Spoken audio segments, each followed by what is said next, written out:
Hey there, welcome to Sleepy History Secrets, the channel where history gets strange but the voice stays calm. Tonight we're wandering through centuries of quiet endurance, polished manners, and people doing difficult things beautifully.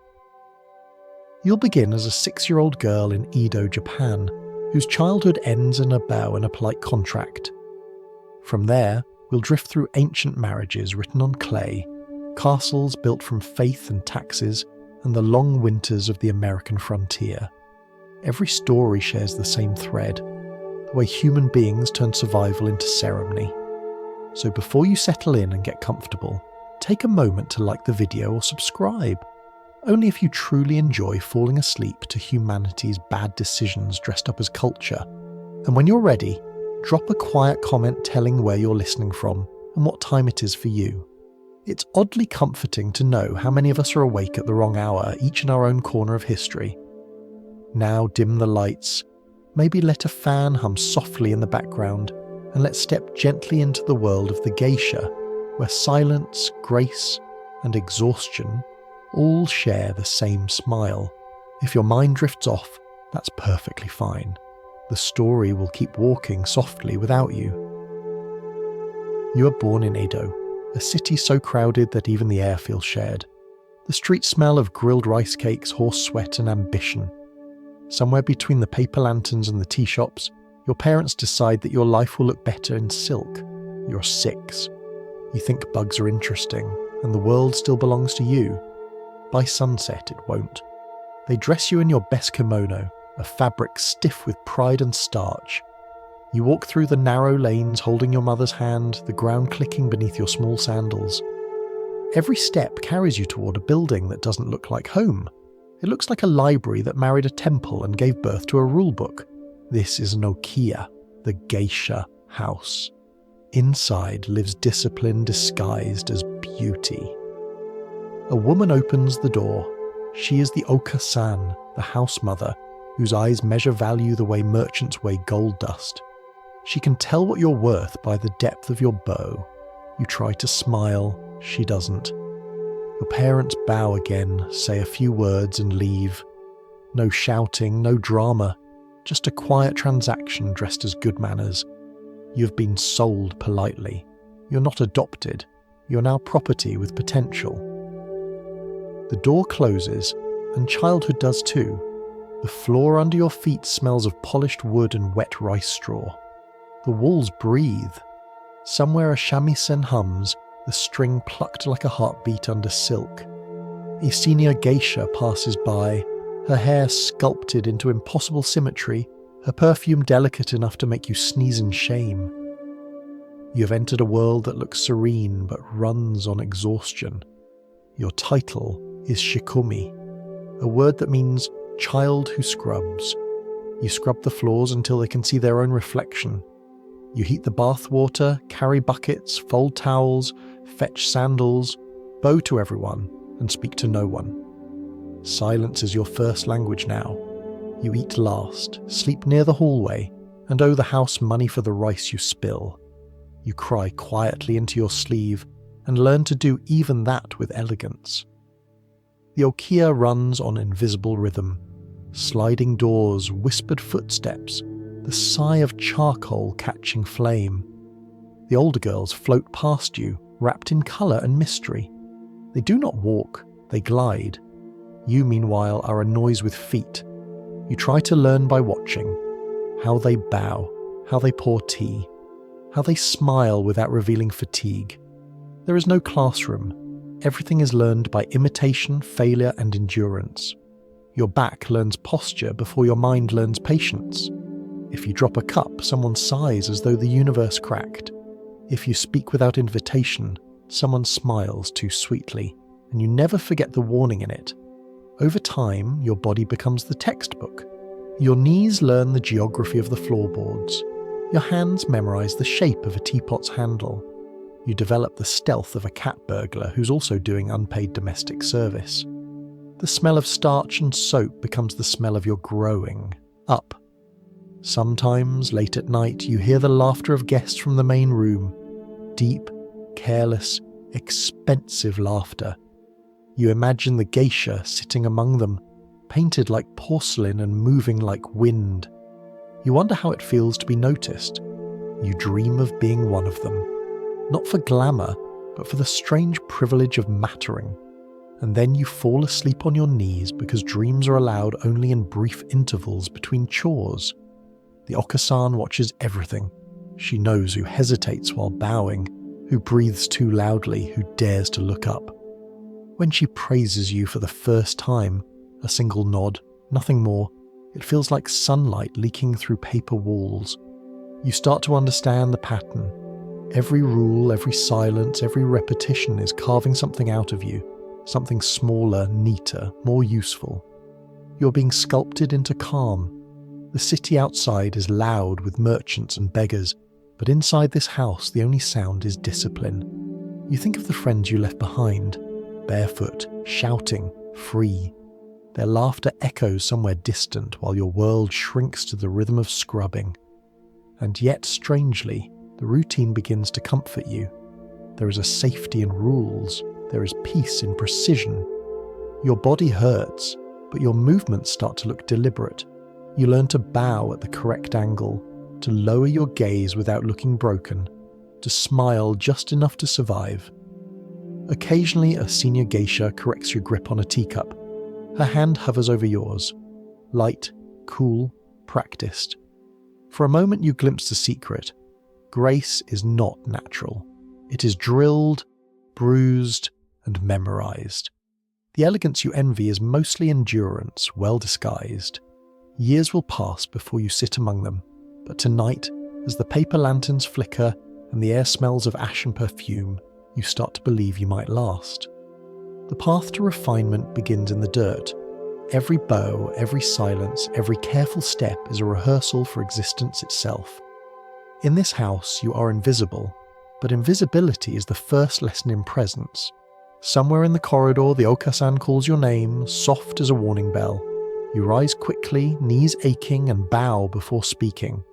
You say yes, even before you know the task. That's the rule.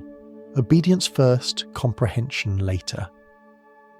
And as you carry another bucket of water through the dim corridor, you realize this is how transformation begins. Not with a dream, but with repetition, until the repetition itself becomes holy. Outside, the cicadas sing. Inside, you move without sound. The night smells of soap, ink, and resignation. You don't know it yet, but you're learning the oldest art in the world, the art of enduring beautifully. As we drift further into the story, the lessons will deepen, knees will bend, backs will stiffen, and silence will evolve from punishment into mastery. The path of the geisha has only begun. Morning begins before the sun decides to. The house breathes in unison, faint creaks of wood, rustle of fabric, the sigh of boiling water. You wake with a task already waiting. There is no schedule on paper. The rhythm is older than writing. Your hands find the bucket, your feet the cold floor.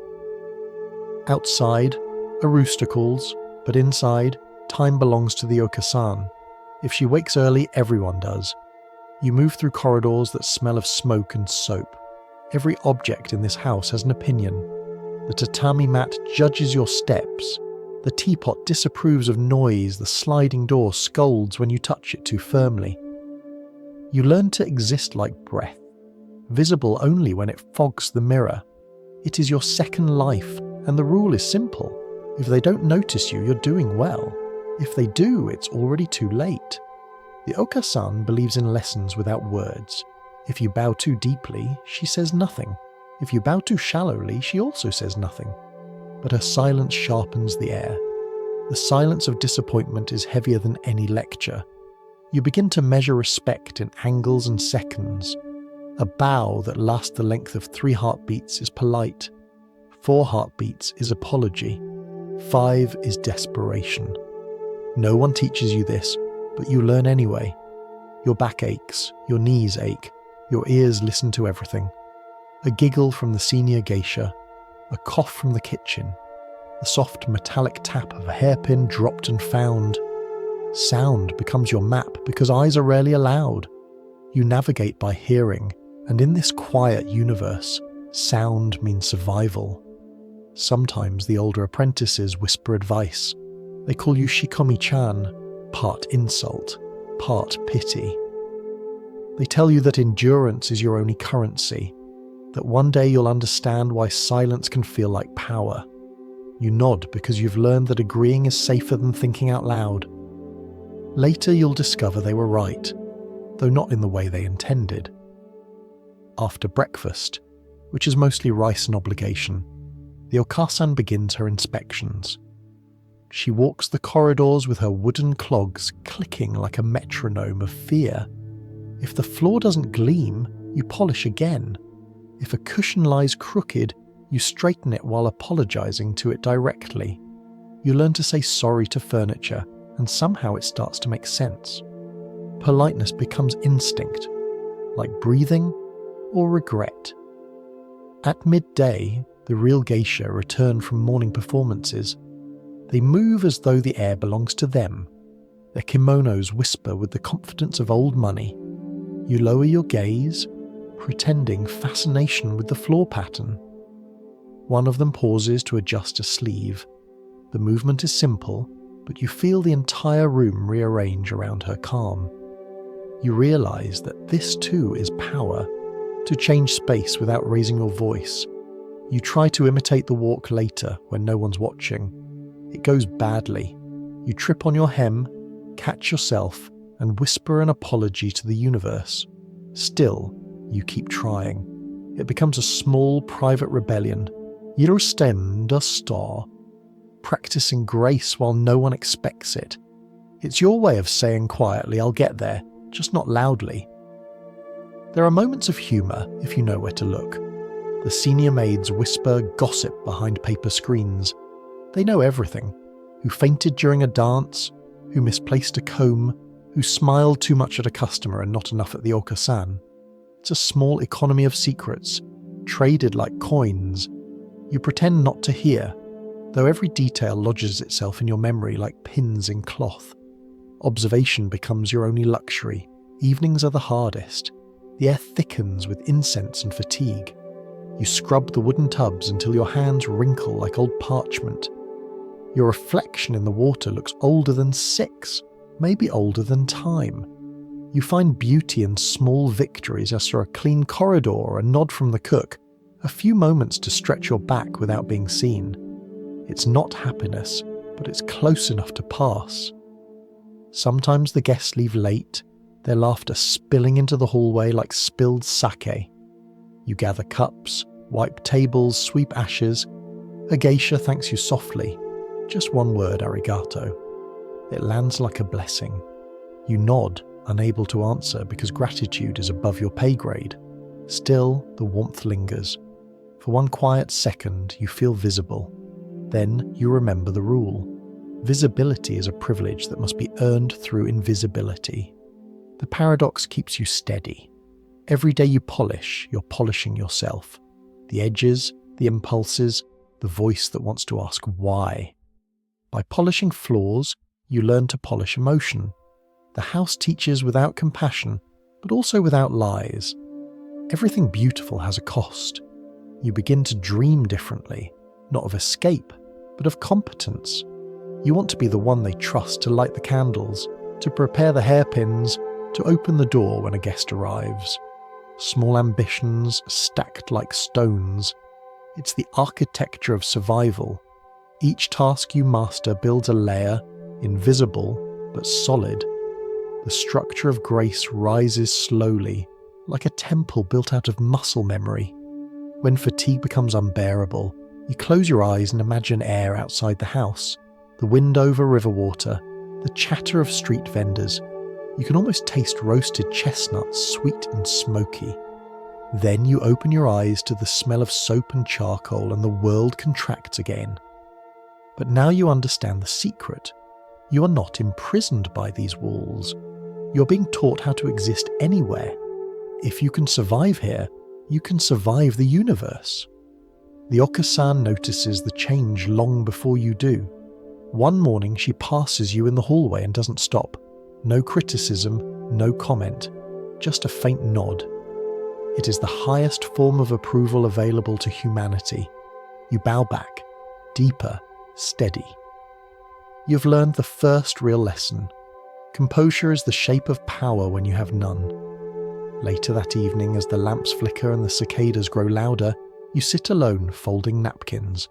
Your fingers move automatically, smooth, precise. The room feels warmer, quieter, almost kind. You think of how far you've come, from child to servant, from noise to rhythm. You're still invisible, but now the invisibility fits you like clothing. In the stillness, you sense that something larger is approaching. A stage, a new face, a different kind of silence. If we follow the thread a little further, it leads to posture training. The ritual of stillness where endurance becomes art and pain becomes the tutor you never ask for. The next morning greets you with the smell of charcoal and wet wood. You have reached the stage where stillness itself becomes an assignment. Every part of you that once wanted to move must now learn to stop. It begins with a word that sounds gentle but isn't. Caesar. It means sitting on your knees, neatly folded beneath you, back straight, hands resting in your lap, spirit pretending this is fine. At first it feels noble, like prayer. After 3 minutes, your legs start to send polite complaints. After 10, they file for independence. You discover that elegance is, quite literally, a blood flow issue. The room where you train smells faintly of incense and dusted to tammy. It is quiet except for the distant chirp of cicadas that sound like laughter from another world. You kneel among a line of other apprentices, all motionless, all pretending their legs aren't fading away. The Okasan walks behind you, her steps soft but her presence sharp. She carries a fan, not for cooling but for correction. A tap on the shoulder means straighten up. A tap on the knee means you have shifted. A tap on the head means you have started thinking too loudly. You are taught to bow in 100 different ways. A greeting bow, a gratitude bow, an apology bow, and one for the moments when you exist too confidently. Each has its own angle, duration, and emotional flavour. A proper bow is measured not by depth, but by sincerity, which unfortunately has to look identical every time. You lower your head until your vision fills with woven straw. Your hair brushes your knees. The world becomes small enough to contain. Somewhere between the pulse in your temples and the numbness in your toes, you start to understand that humility is just endurance with choreography. The Okasan speaks sparingly. When she does, her sentences are as sharp as paper cuts. Don't move the air too much, she says. It sounds poetic until you realise she means stop fidgeting. You learn to control every unnecessary motion, the flicker of fingers, the swallow of a dry throat, the twitch of curiosity. Your body becomes a study in polite restraint.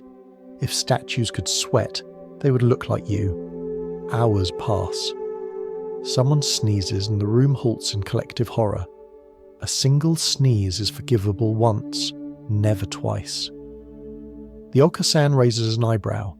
The offender bows until the floor squeaks in sympathy.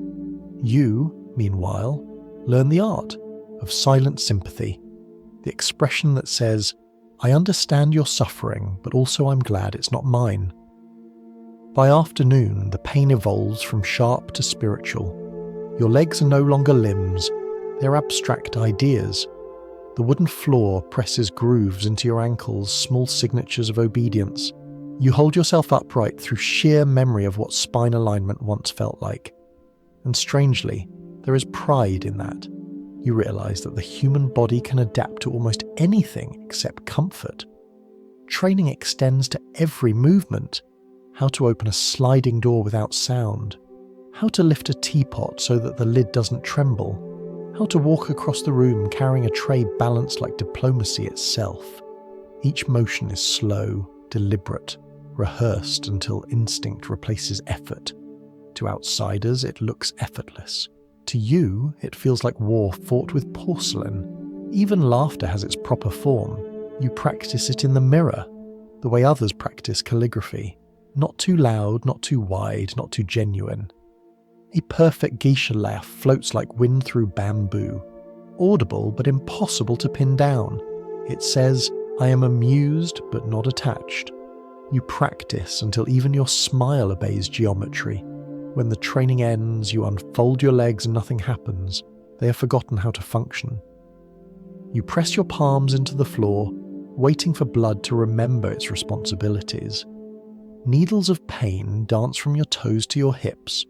You want to groan, but instead you bow once more, because apparently gratitude and agony share good posture. Outside, dusk glows against paper windows. You walk on legs made of borrowed willpower and pretend grace was your idea all along. Later that night, you serve tea to visiting patrons. Your movements are newly measured, every gesture trained to appear effortless. A man compliments your poise. You bow, exactly 3 heartbeats long, and say nothing. He mistakes your silence for mystery. You know it's muscle memory. Either way, it works. Back in your tiny room, you remove the day from your body, loosen the sash, wash the sweat from your neck, flex the knees that feel carved from wood.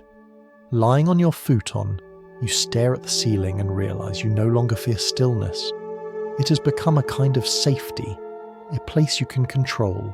The world outside the okia moves with noise and impatience, but within these paper walls you have learned the rhythm of deliberate existence.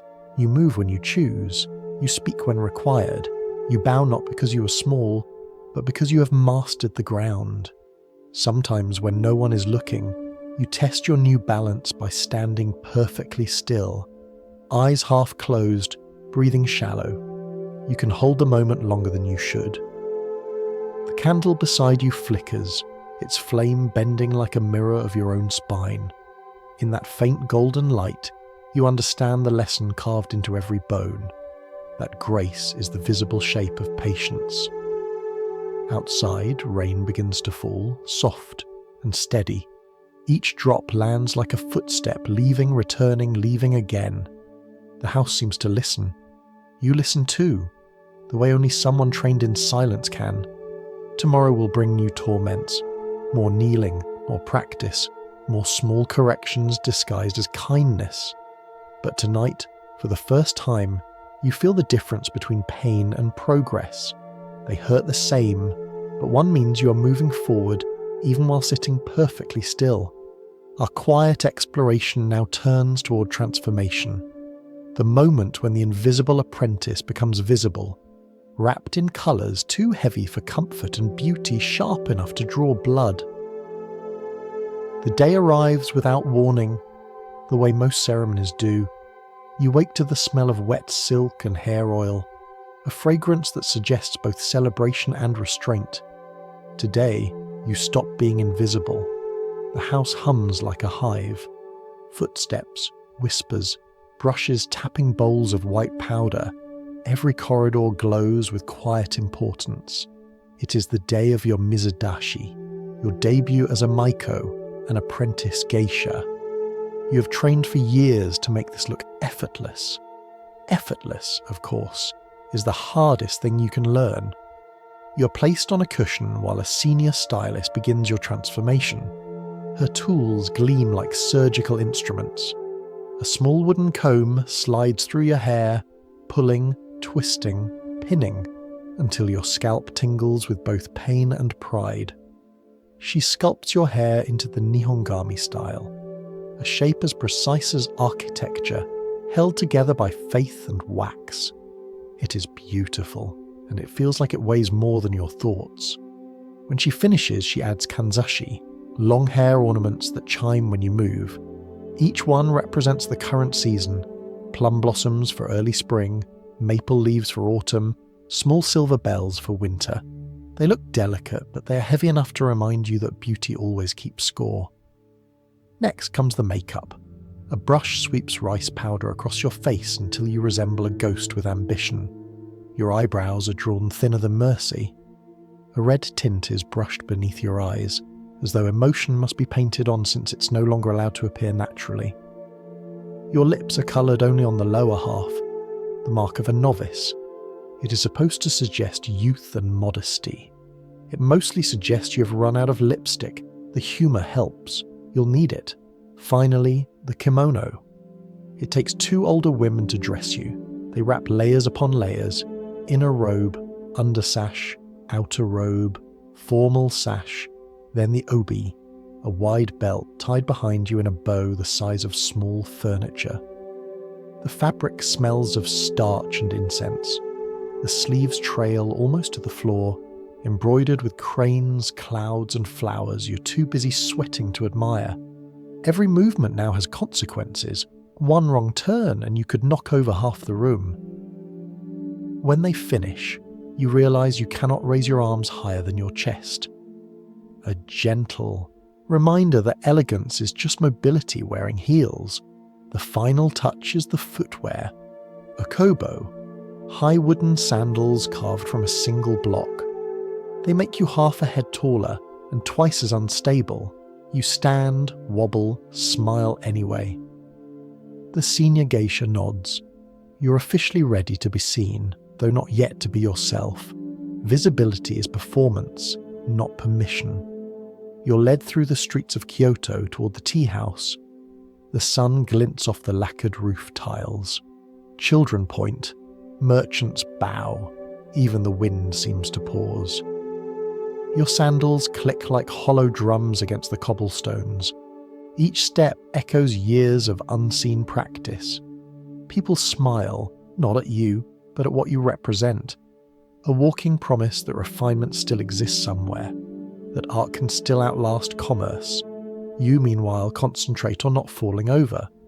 Inside the tea house, everything smells of cedar and powdered tea. The sliding doors murmur open. The guests are already seated, faces arranged in polite expectation.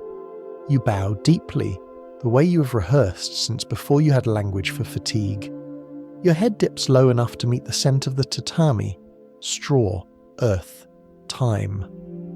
When you rise, you begin the ceremonial walk, each step measured to the heartbeat of a distant drum. You pour tea, lift cups, present sweets shaped like cherry blossoms.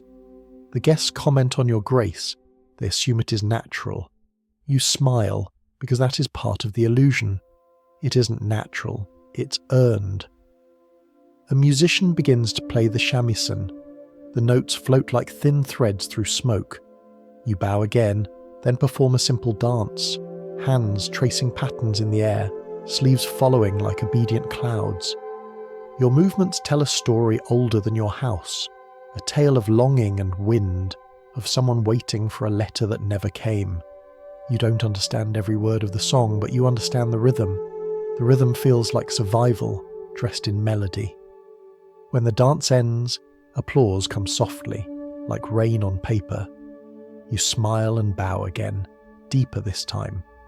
The room feels full of silence, but it's the good kind, the silence of people watching something that briefly made sense. Later that evening, as candles shrink and guests depart, you sit alone in the dressing room. Your neck hurts, your feet hurt, your back is considering rebellion. You look at your reflection in the mirror. Half-white face, tired eyes, hair too perfect to be trusted. You realise that beauty has a cost in calories and hours, and you've paid in both. Still, there's pride beneath the exhaustion. You did not faint, trip, or spill tea. In this profession, that's a personal triumph. The Okasan enters, expression unreadable. She studies you for a long moment, then simply says, "You may rest." It's a sentence that contains more affection than most families manage in a lifetime. You bow, remove your sandals, and breathe again. The kimono slides from your shoulders with a sound like wings, folding. The room suddenly feels colder without it. You lie on your side on the futon, head resting on a small wooden pillow meant to protect your hair. It's about as comfortable as an apology. Still, you close your eyes and feel the echo of the music, the weight of silk pressing your ribs. You have been seen and survived it. Tomorrow you'll do it again until the difference between endurance and elegance disappears entirely. As we drift further into this story, the path leads us toward the unseen economy of charm. the world of patrons and promises, where emotion becomes performance and affection is managed like a budget written in ink. The transformation from invisible servant to public ornament is not a sudden victory. It is a quiet rearrangement of labour. You no longer scrub the floors, now you scrub conversation, you polish silence into charm, and your real task is no longer cleanliness but atmosphere. Each evening begins with the same ritual. You rise before dusk, wash your face in cool water, and prepare the mask again. The white powder, the thin red lip, the controlled breath that must sound like calm even when your ribs ache. The Okasan inspects everything. The placement of the hairpin, the smoothness of the collar, the steadiness of your hands. A trembling hand means untrained emotion. A steady one means survival. By now, you have learned which is more useful. When the guests arrive, the house becomes its own weather system.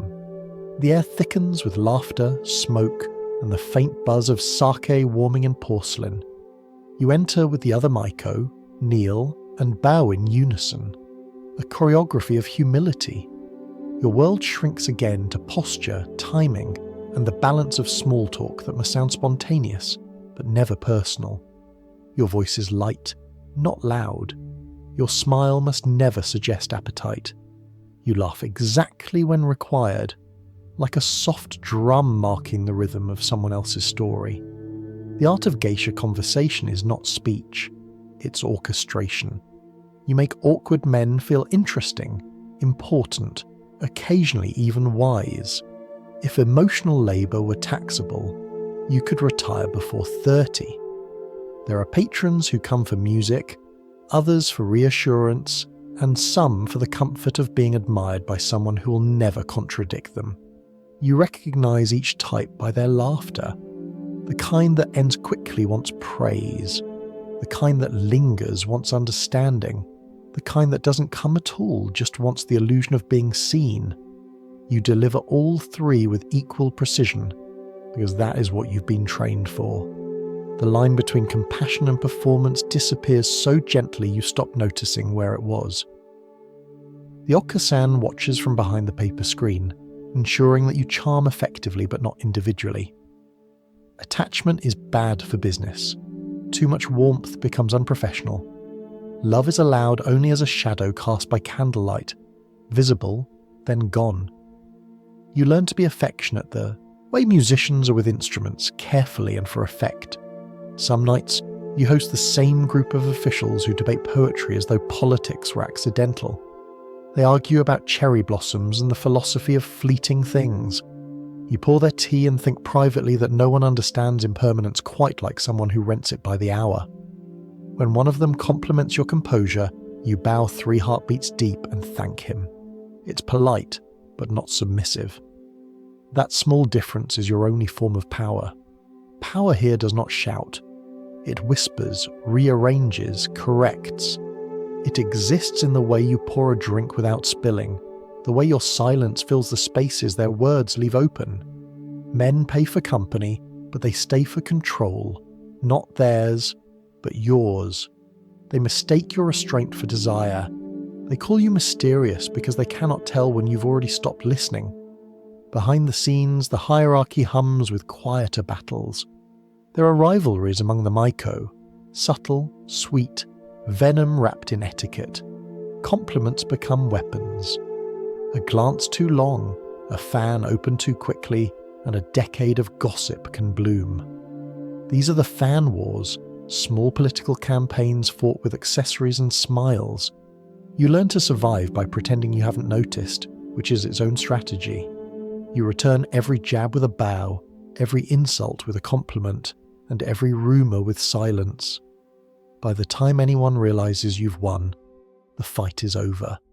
Once you overhear 2 patrons arguing about the nature of beauty. One says it's purity, the other says it's sadness. You think it's endurance, but you keep that to yourself.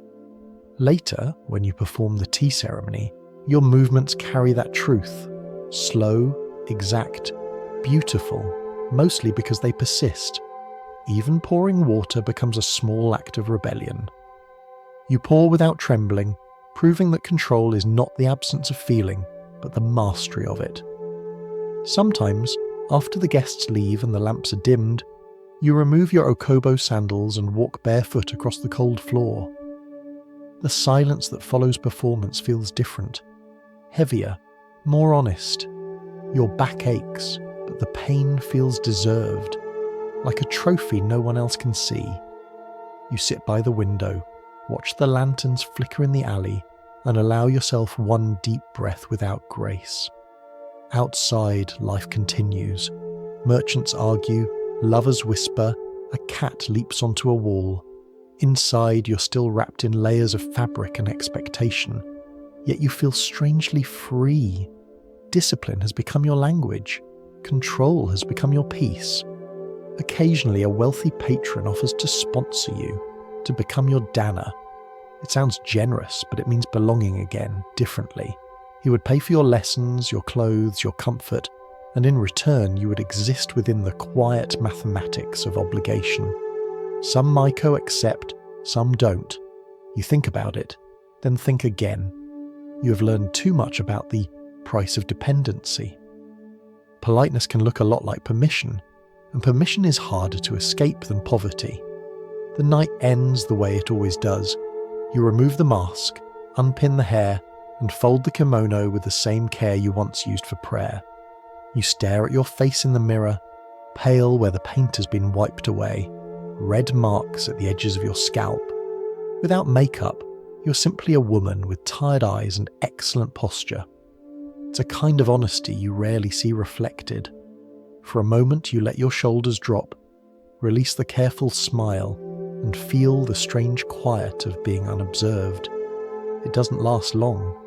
The Okasan calls, another guest has arrived, and the illusion must resume.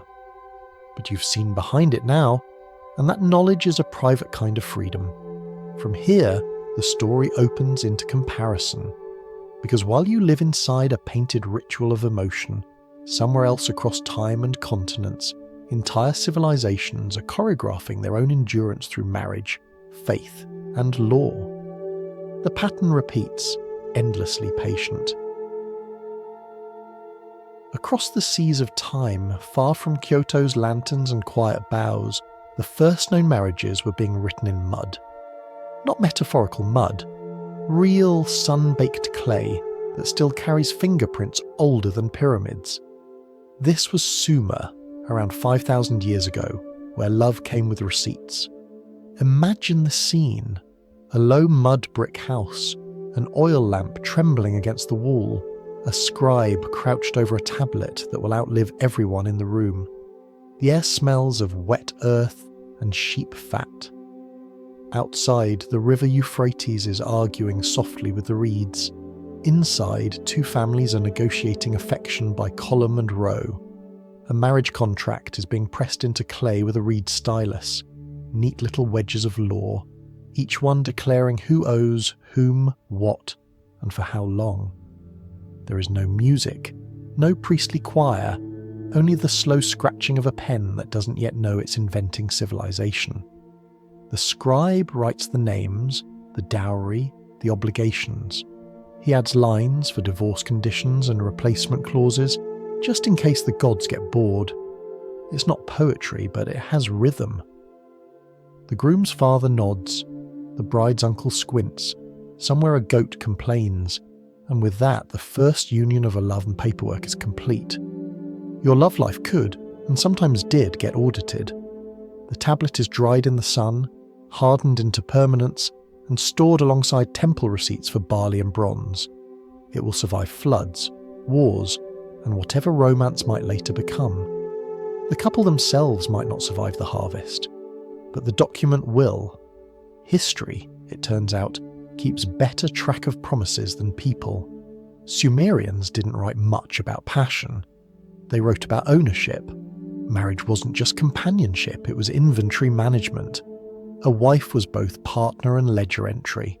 A husband was both guardian and guarantor. It sounds bleak, but it worked surprisingly well.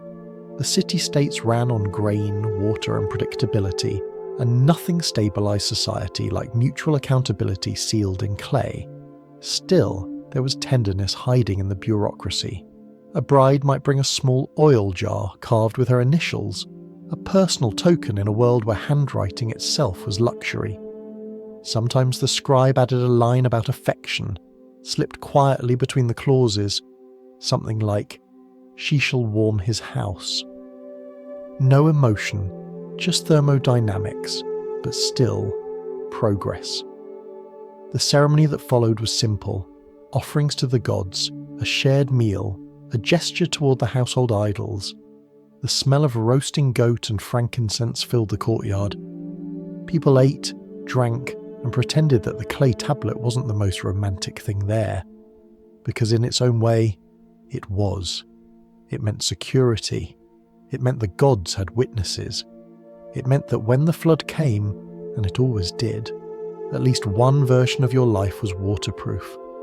Divorce was possible, though it required more tablets. If the husband failed to provide food or clothing, the wife could leave and take her dowry.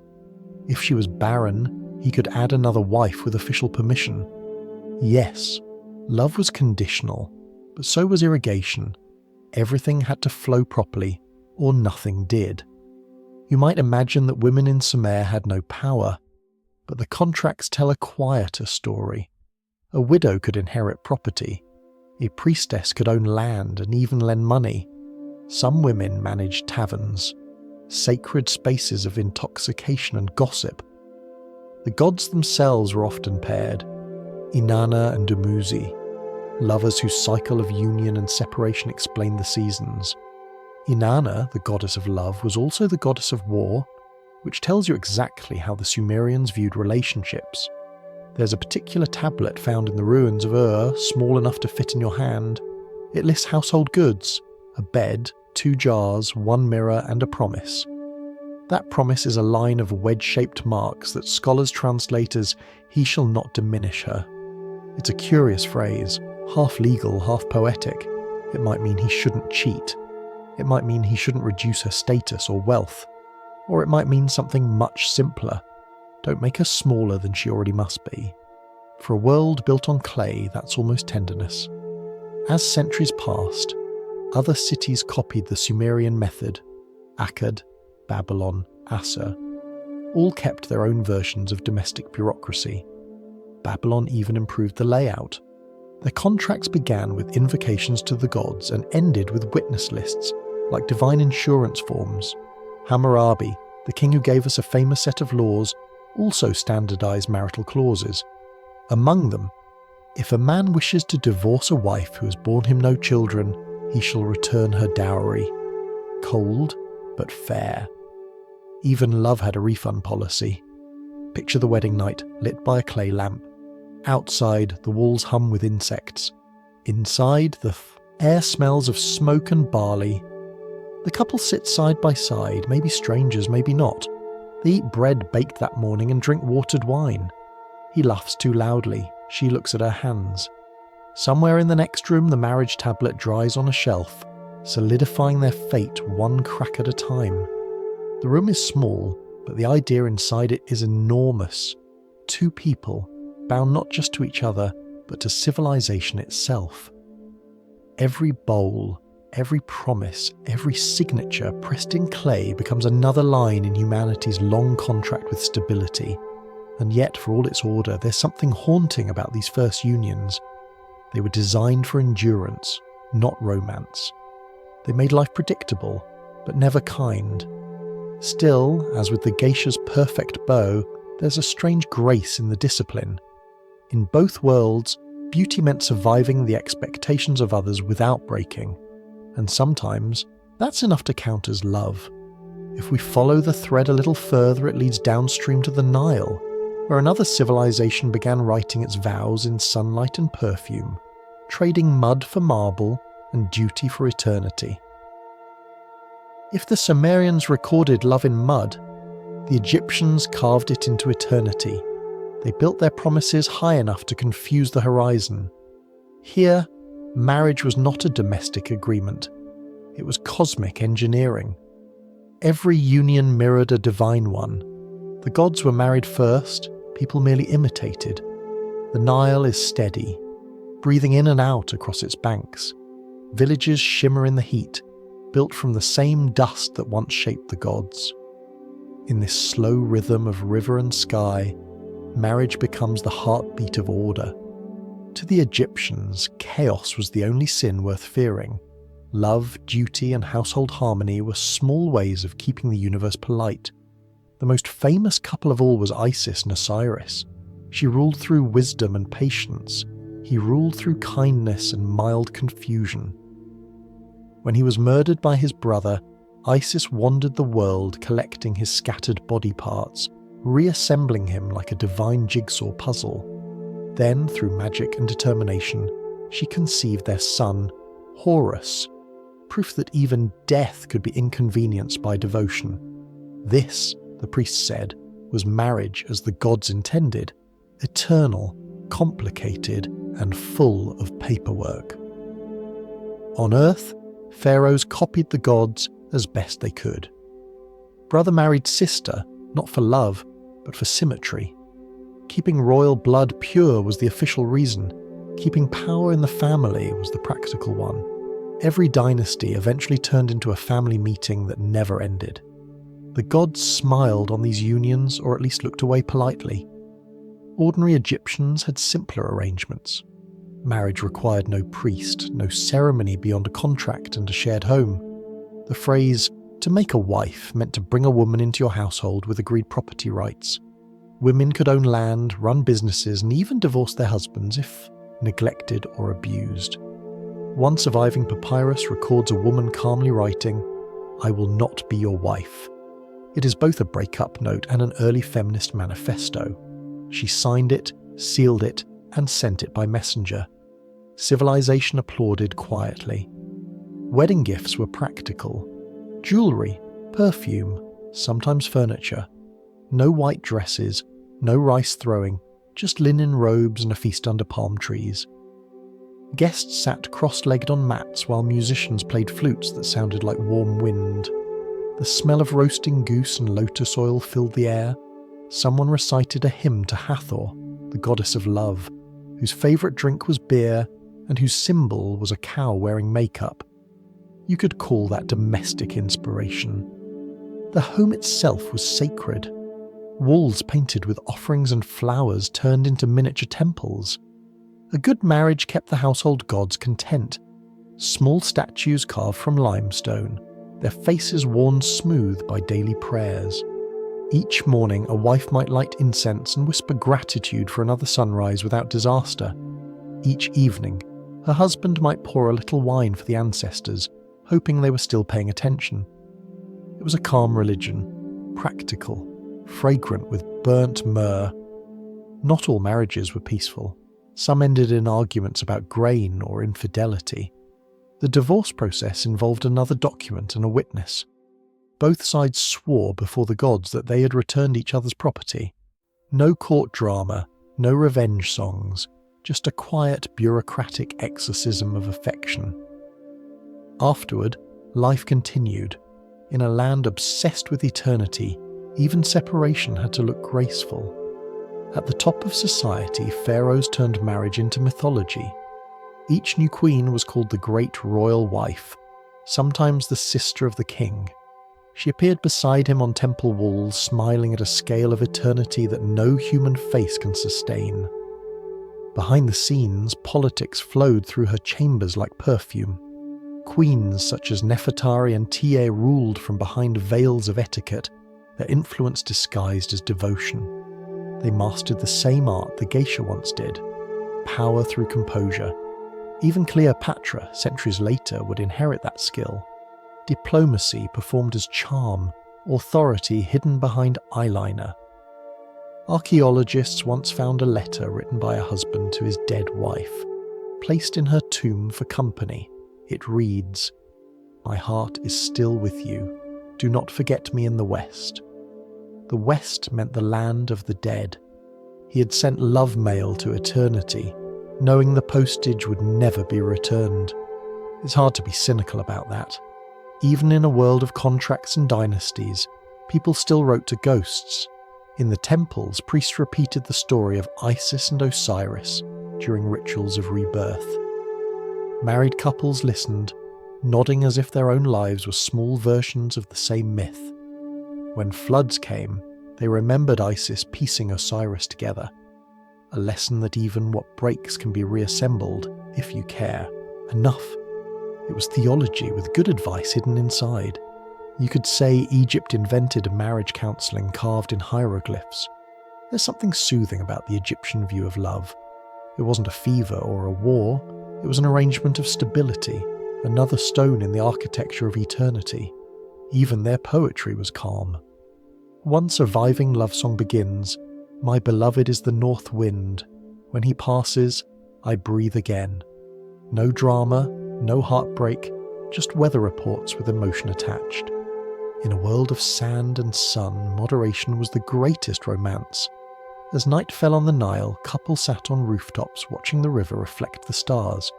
They talked softly, drank beer from clay cups, and listened to frogs arguing in the dark. Somewhere in the palace, a royal pair performed their own sacred version of this domestic peace, two halves of a dynasty pretending to be gods, and perhaps, for a moment, believing it. From the mud of Sumer to the gold of Egypt, love had already travelled from necessity to ceremony. It had become something divine, but also something expensive. As we drift further along the timeline, the story turns westward again, toward a land where marriage was no longer sacred but strategic, where affection reported to the state, and romance learned to march in formation. Across the sea from Egypt's golden calm lies a harder kind of love story, one built from stone, iron, and regulations. In Greece and Sparta, marriage wasn't poetry or perfume, it was policy. If the Nile made love eternal, the Aegean made it efficient. Sparta was a place that admired silence almost as much as it admired war. The people were taught to speak little, move fast, and feel quietly. Here, marriage served a purpose as blunt as the city's architecture: reproduction in service of the state. If two people found happiness in the process, that was treated as an administrative accident. A Spartan wedding began in the dark.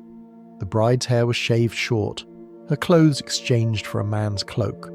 She was hidden in a room with a single candle, while the groom came secretly to claim her. No guests, no music, just practicality. The next day she returned to her parents' house, waiting for another nighttime visit. Romance had a curfew. This routine continued until enough proof of fertility existed to satisfy everyone's sense of duty. Ancient Tinder, but with family oversight.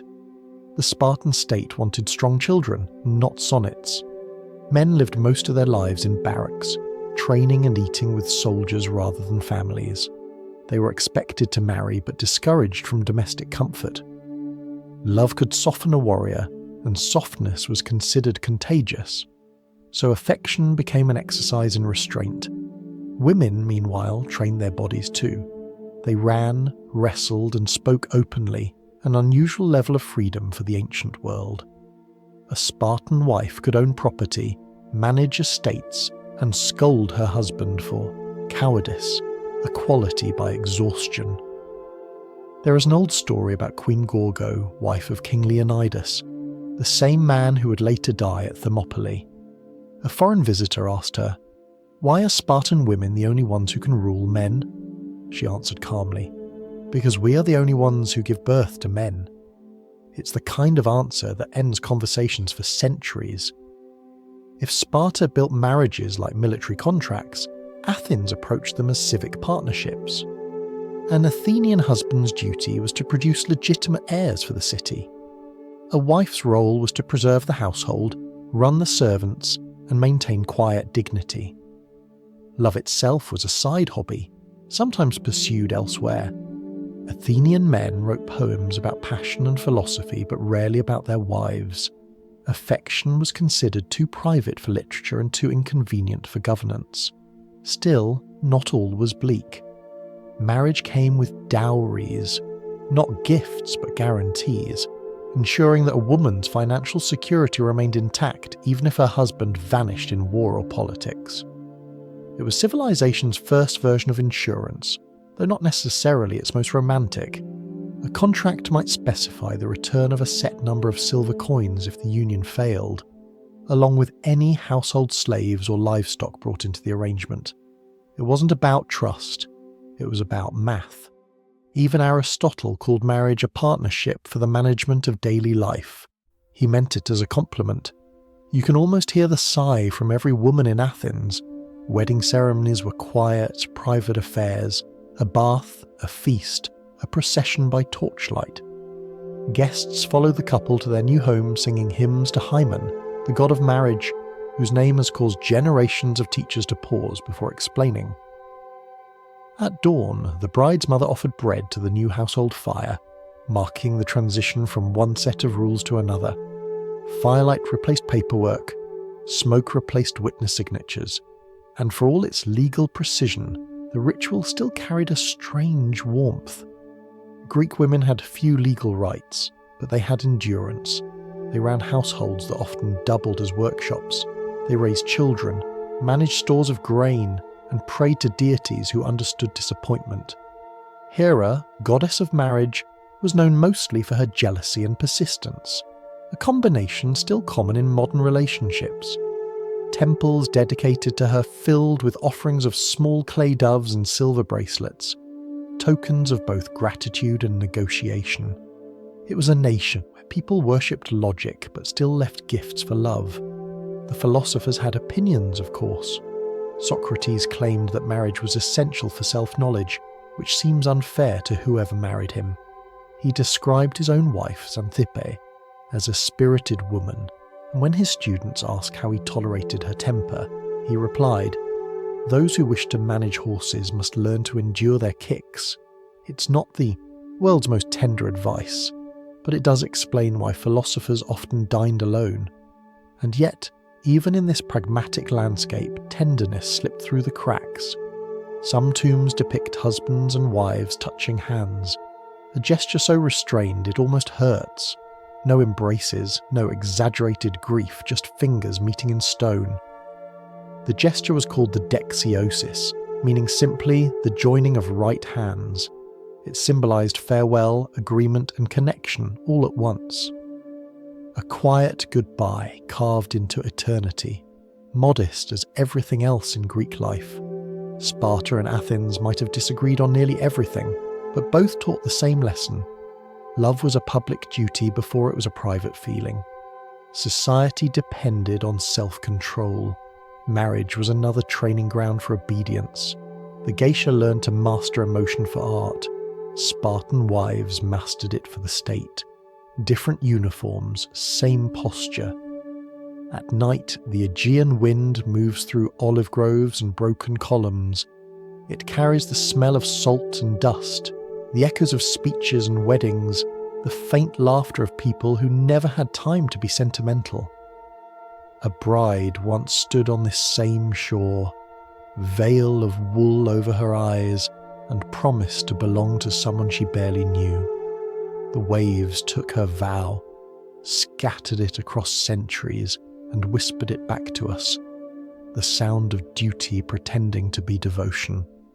Our quiet exploration now turns east, toward the lands of sacred fire and silk, where marriage became both prayer and performance, and the stars themselves were invited to the ceremony. As the story drifts east, the air grows warm again. The scent of sandalwood replaces olive oil. Where Greece prized logic and Sparta prized order, India and China built their marriages on something larger. The idea that love was not a feeling, but a cosmic equation. If the West wrote marriage into law, the East whispered it into the stars. In India, marriage was not a contract, it was a samskara, a sacred rite, one of the essential transitions of life, alongside birth and death. It joined two people not only in household but in dharma, the moral duty that binds the universe together. That sounds grand, and it was meant to.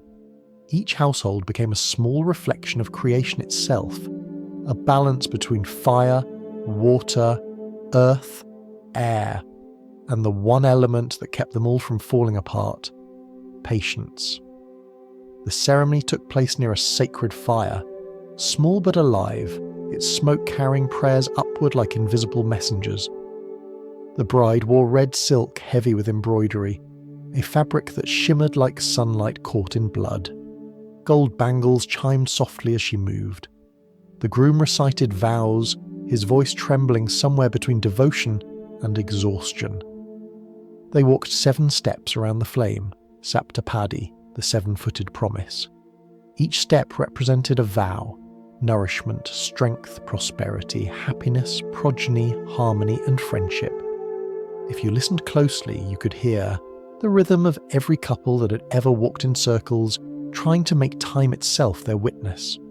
The flame flickered, the priest murmured blessings, and 2 people became one household in the eyes of the cosmos. It sounds spiritual, and it was, but it was also practical. The fire was witness because paper could burn. The gods remembered better than scribes. Dowry, consent, inheritance, all were governed by the same mix of divine supervision and local negotiation. And yet, in that moment around the flame, there was something quiet and human.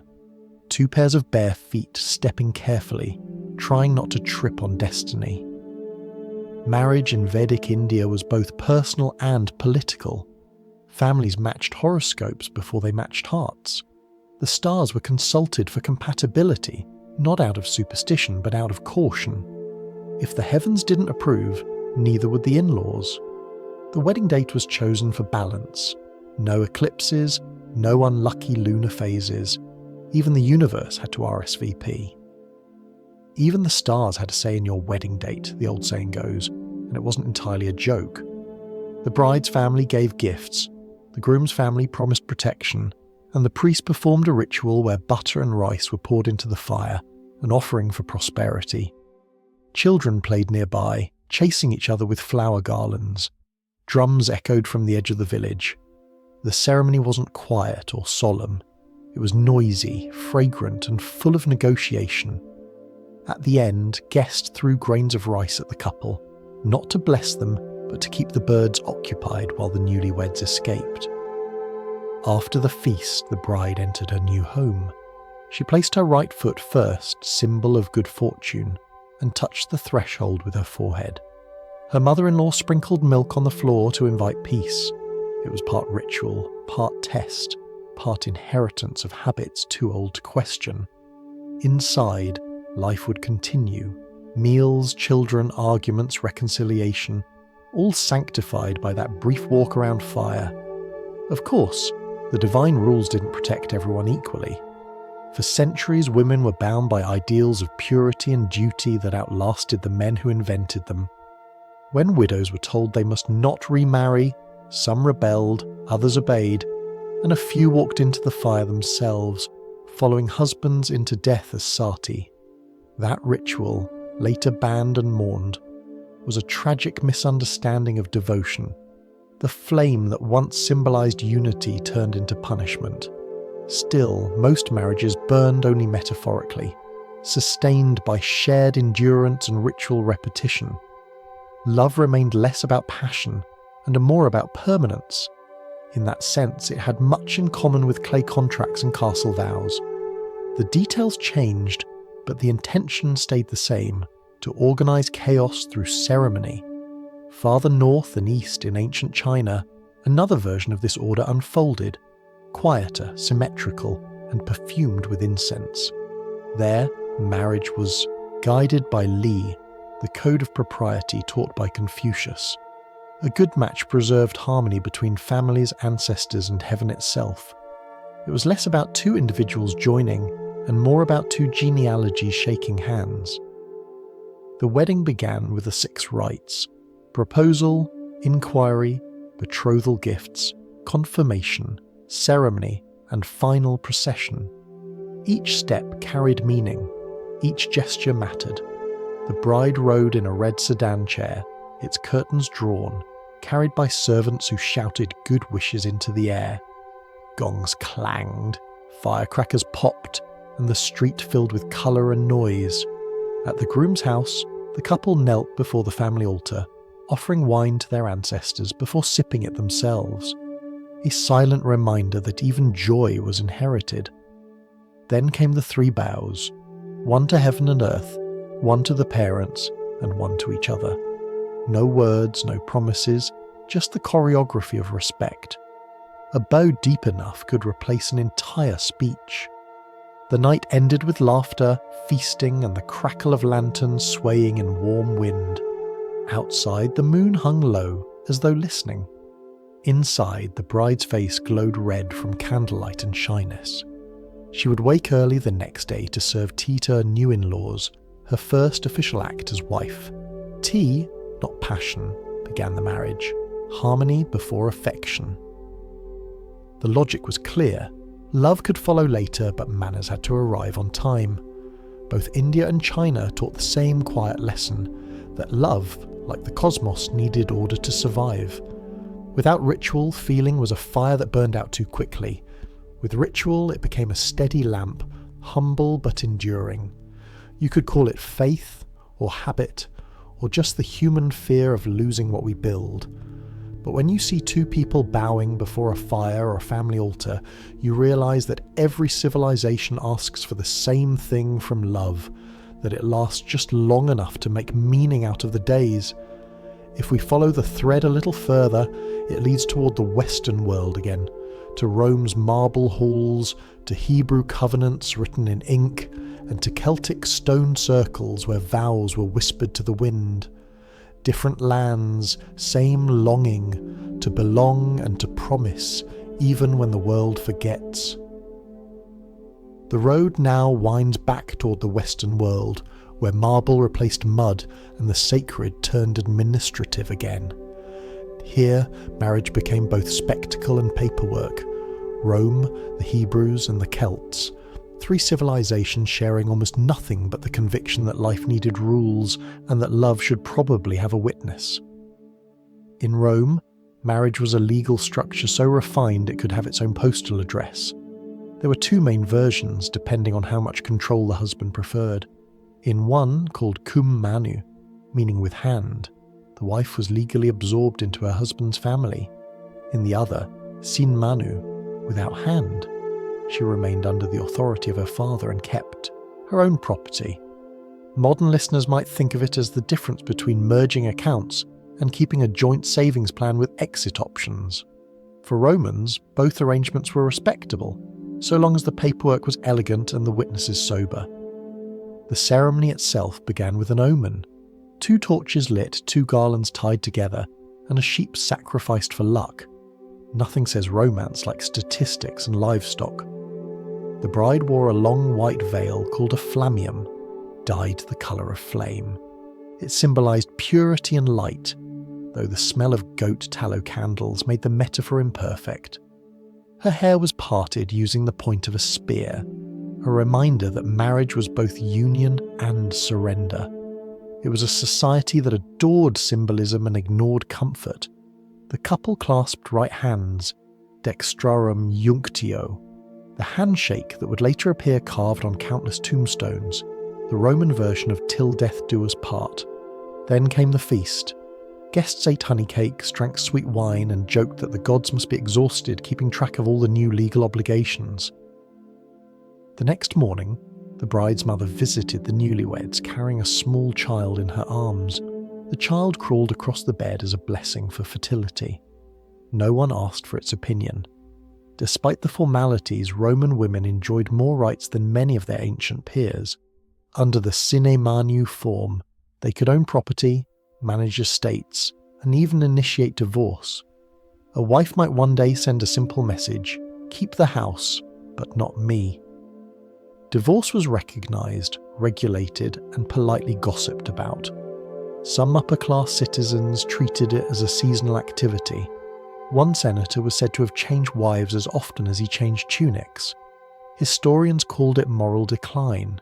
His friends probably called it enthusiasm. Across the desert and over the sea, the Hebrews treated marriage not as a civic deal but as a covenant, a sacred contract between two people and their God. Their word for it, kiddushin, means sanctification. To marry was to elevate an ordinary bond into something divine.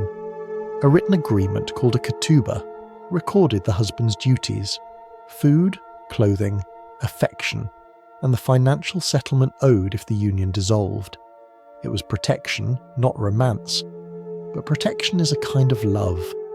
The ceremony took place under a canopy called a chuppah, symbol of the home they would build. Friends and family gathered, sometimes outdoors, sometimes in courtyards scented with wine and rosemary. The groom offered a ring and declared, "Behold, you are consecrated to me." Then a blessing, a sip of wine, the soft crack of a glass underfoot. That last act meant many things: the fragility of joy, the destruction of the ancient temple, the reminder that even happiness must make room for memory. Every guest shouted Mazel Tov, which roughly translates to congratulations, but literally means good constellation, another civilization giving the stars a vote. The Hebrews also allowed for separation, but unlike Rome, it carried spiritual weight. A husband could grant a get, a document releasing his wife, but it had to be written voluntarily and delivered by hand. Without it, she remained bound, unable to remarry. It sounds strict, but within that boundary existed tenderness, the belief that words, once spoken, held power. A marriage began and ended through sentences, not signatures. Language itself was sacred, and that made promises dangerous. Far to the north and west, among the forests and stone circles, the Celts approached marriage with a flexibility that would make Roman bureaucrats faint. They preferred seasons to contracts and memory to parchment. A common form was the trial marriage, a union lasting a year and a day. If both partners were satisfied after that, the bond became permanent. If not, they shook hands, divided property, and walked away under the same sky that had witnessed their joining. It was marriage with a return policy. Ceremonies took place outdoors, often at the turning of seasons. At Beltane, the spring festival, couples jumped over bonfires together, a leap of faith made literal. The flames were said to purify and bless, though the real test was landing without singeing your robe. Guests drank mead and danced until dawn, the hills alive with drumming and laughter. There were no temples, no contracts, just the wind, the fire, and the promise of shared harvest to come. Love was a pact between two humans and the land itself. If crops failed or storms came, vows were renewed or broken accordingly. It was pragmatic, but it breathed. The Celts believed that souls could recognize each other across lifetimes. They called it anam cara, soul friendship, a bond that went beyond the domestic. A marriage could contain this friendship or grow into it. There were no strict hierarchies, only cycles of belonging. Even death was treated as pause, not end.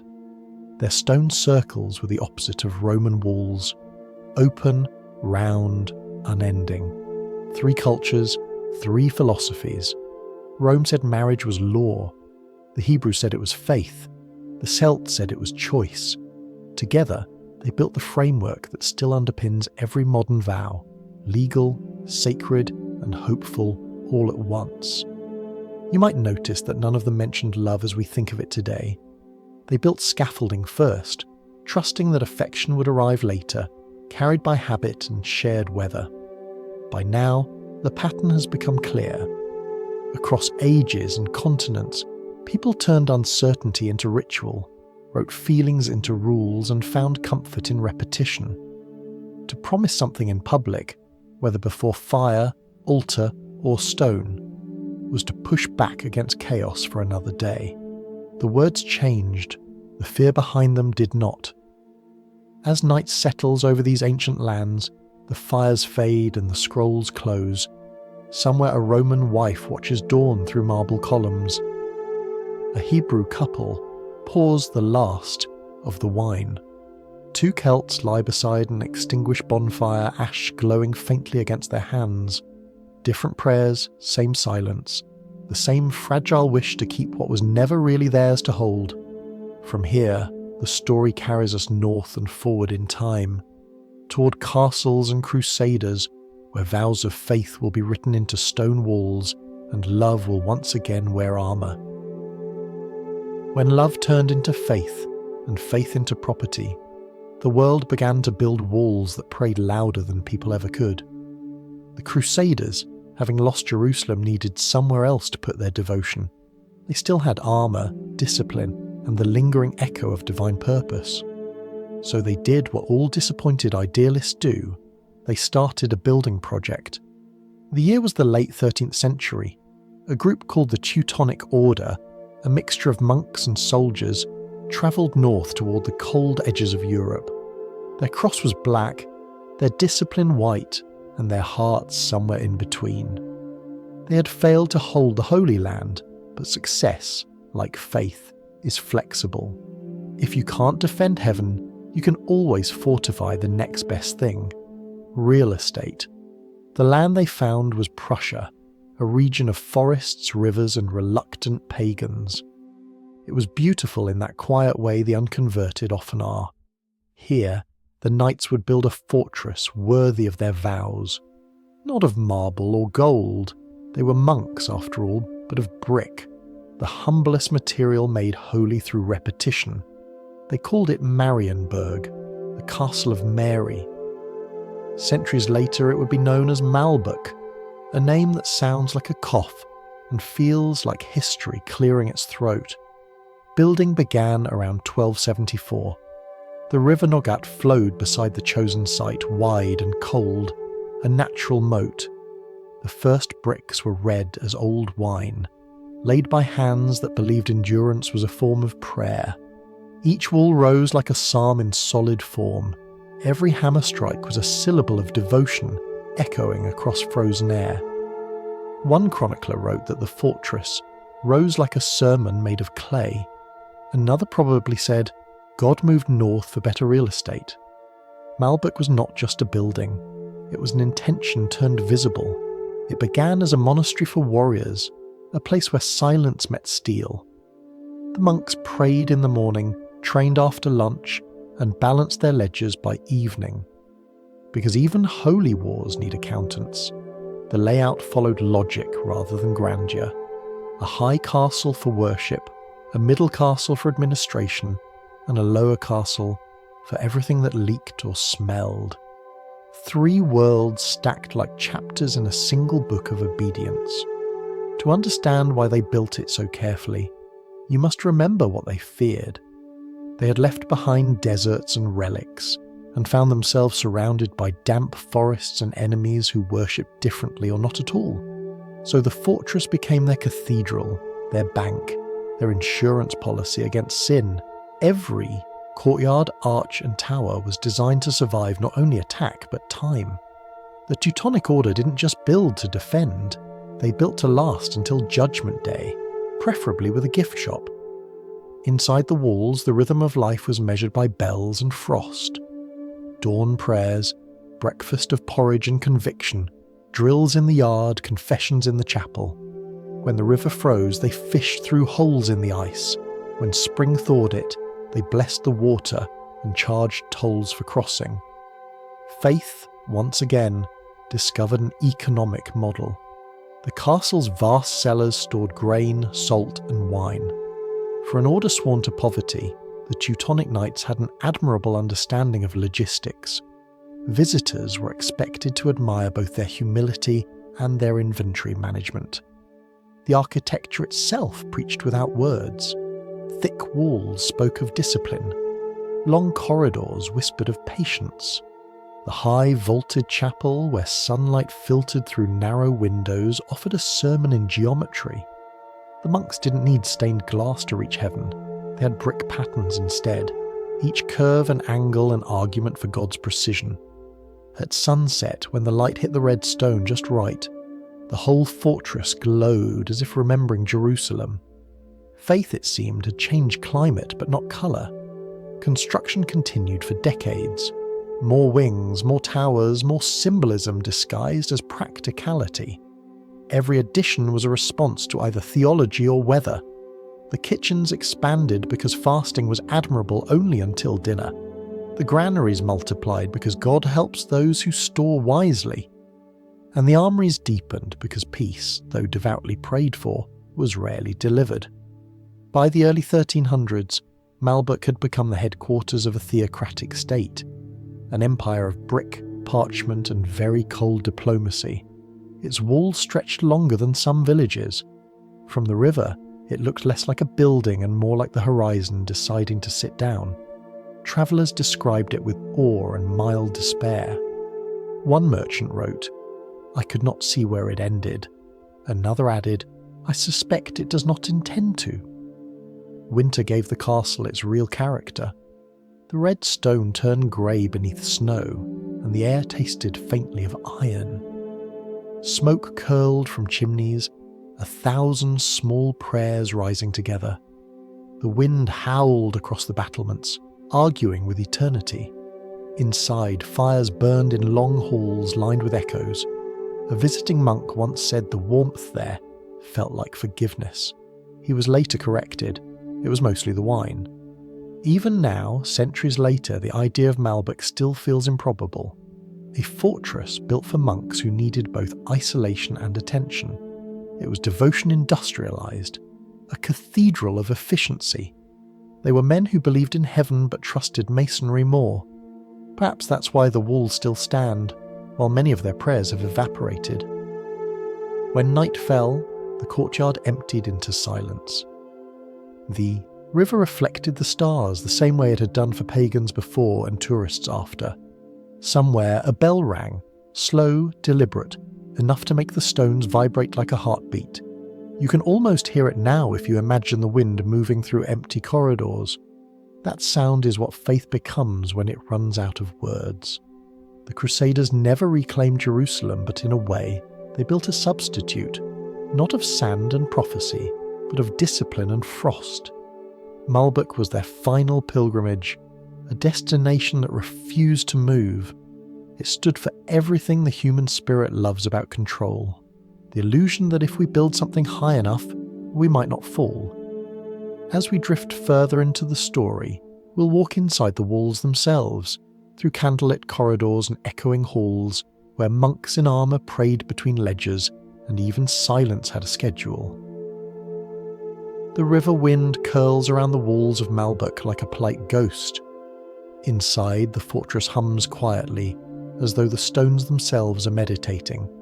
From a distance, it looks monolithic, but up close, it's 3 castles carefully nested together. High, middle, and lower, a holy trinity of architecture. Each section has a personality. The high castle prays, the middle castle counts. The lower castle smells faintly of livestock and regret. To step through the gate is to enter a rhythm that forgot how to stop. The cobbled path climbs gently toward the inner courtyard, passing thick red walls that glow dimly under the northern sun. The bricks are uneven, handmade, each one signed with fingerprints of men who believed accuracy was next to godliness. They are still visible, those tiny human whirls, fossils of faith preserved in geometry. You begin in the lower castle where practicality lives. Here are the stables, kitchens, workshops and storerooms, the lungs of the fortress, always exhaling smoke and purpose. The air smells of hay, sweat and boiled meat. In winter, the scent of cabbage drifts everywhere, turning holiness into endurance. Cooks shout orders over the hiss of cauldrons. Apprentices haul barrels of salted fish through corridors colder than morality. Even monks get hungry, and devotion doesn't season soup. A stone stairway leads upward into the middle castle, where life becomes organised. This was the administrative heart, a monastery that kept receipts. Scribes bend over wooden desks, dipping quills into ink that smells faintly of vinegar and iron. Wax seals drip like captured sunlight. Each letter they write records another small miracle of efficiency.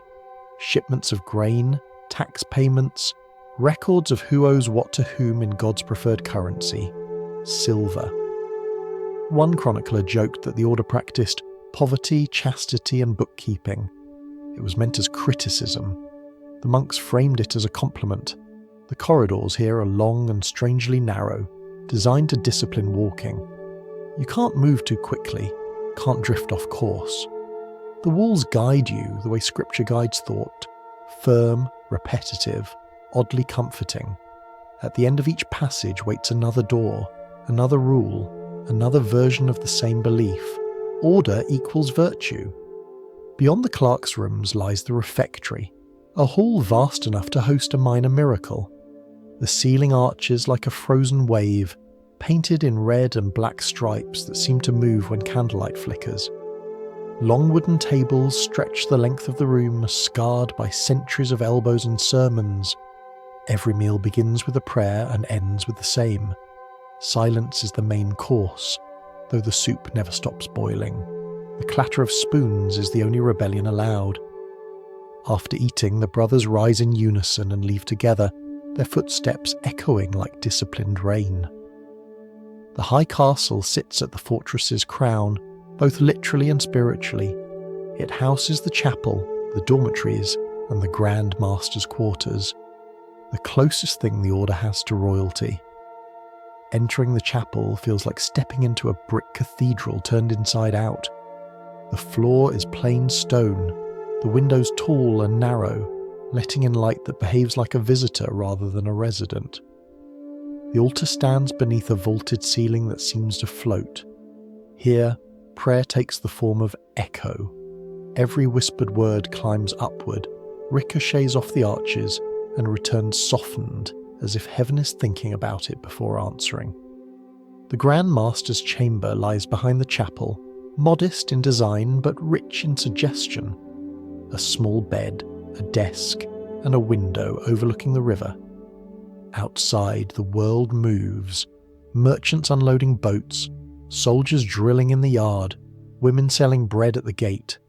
Inside, he writes letters to kings and popes, balancing diplomacy with humility. Faith may be eternal, but alliances expire quickly. The Order learned long ago that holiness travels best with a well-drafted treaty. At night, the castle glows faintly. Lanterns burn in the corridors, oil lamps flicker in the windows, and the red walls seem to breathe. Seen from across the river, Malbork looks like a halo wearing armour. The reflection trembles on the dark water, like pretending to be grace. Inside, monks and knights prepare for sleep. They undress in silence, fold their habits neatly, and lie down on straw mattresses that make humility sound like creaking. Outside, the wind sighs through arrow slits, playing its endless song in the key of endurance. Even silence here is complicated. It isn't the silence of peace, but of structure. Every echo has an owner. Every corridor holds its breath between footsteps. Sometimes the stillness feels alive, waiting for someone to confess something.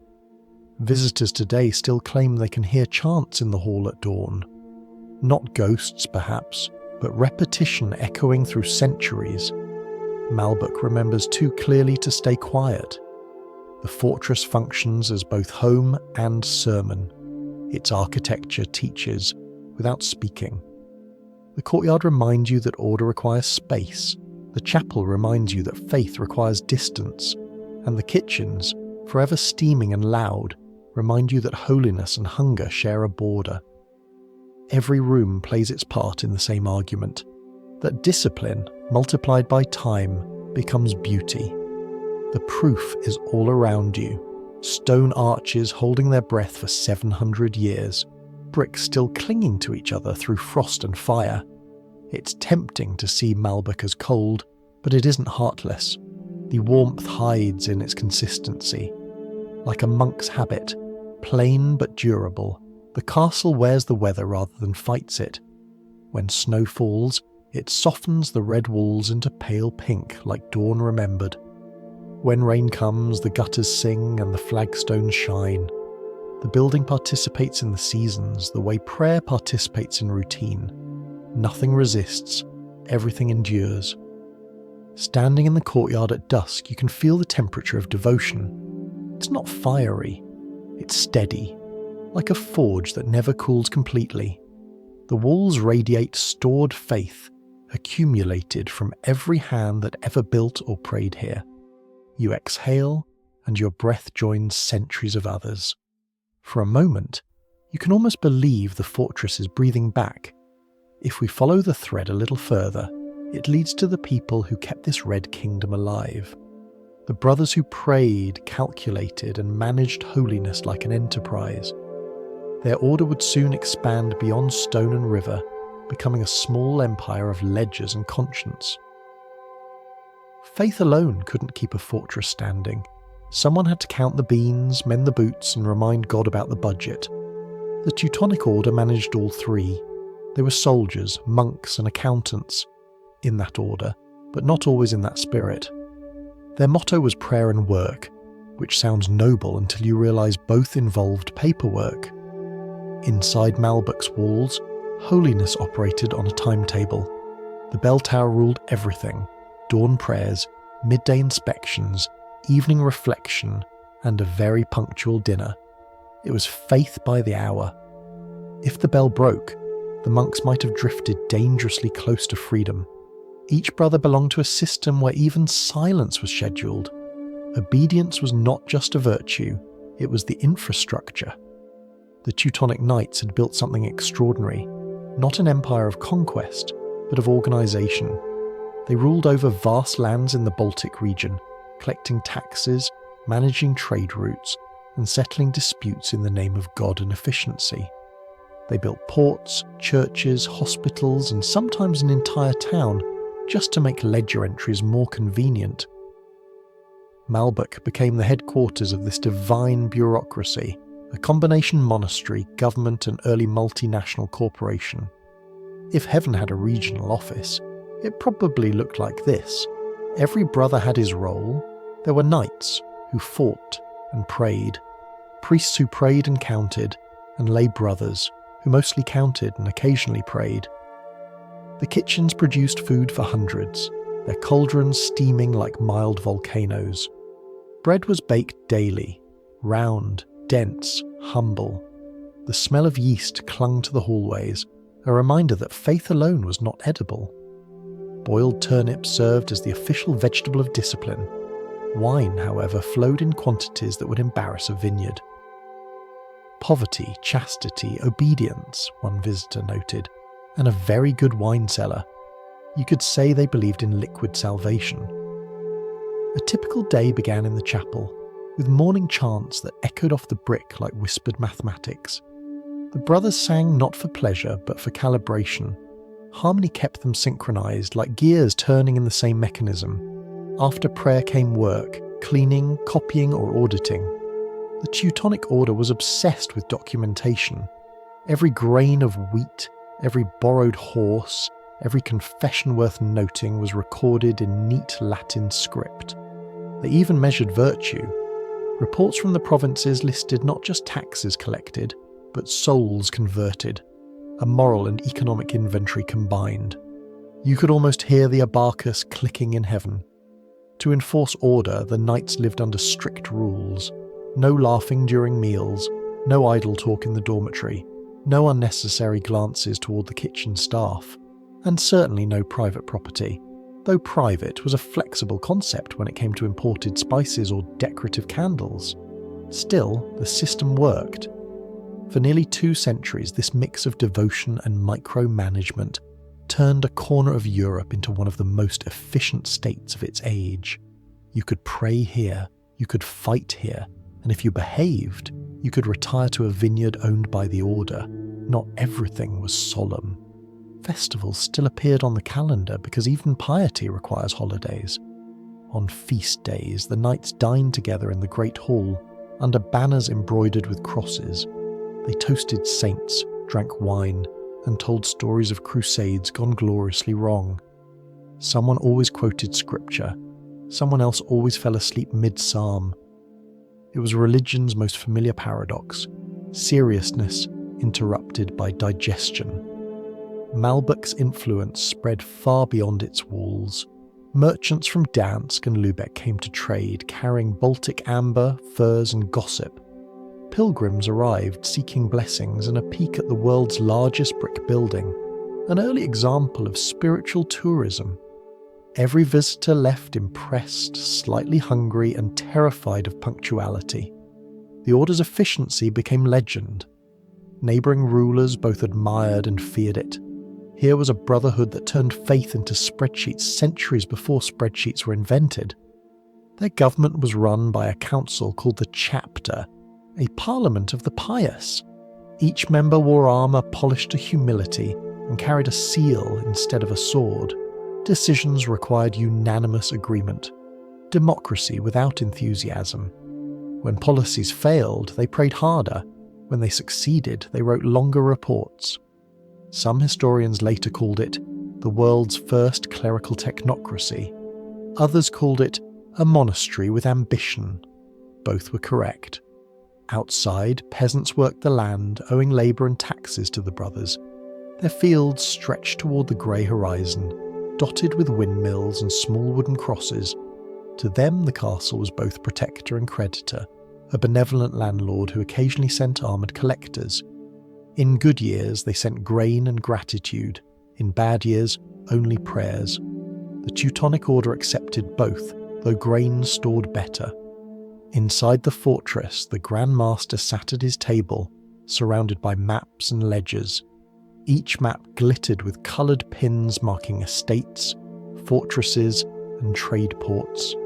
Each ledger described the flow of silver that kept the whole system breathing. He was less a warlord than a CEO with an unusually heavy rosary. Letters from the Pope arrived by messenger, stamped with divine approval and mild concern. The Grand Master replied with polite optimism and annexed another village. But underneath the numbers, a problem was growing. The Order's perfection made it brittle. Its rules left little room for mercy, and its wealth drew envy from every direction. Polish kings and Baltic dukes watched its expansion nervously. Peasants murmured about taxes too high for salvation. Even within the walls, some brothers wondered whether God had become their bookkeeper. Faith organised too tightly begins to suffocate the breath it was meant to guide. Still, for a long time the system held. The bells rang, the ledgers filled, and the river flowed past obediently. Malbork glowed like a red promise against the grey sky. Every brick seemed to declare, the world can be controlled if only you count hard enough. It was beautiful, in the same way a clock is beautiful, precise, predictable, and incapable of love. As twilight falls over the fortress, you can almost sense the fatigue beneath its perfection.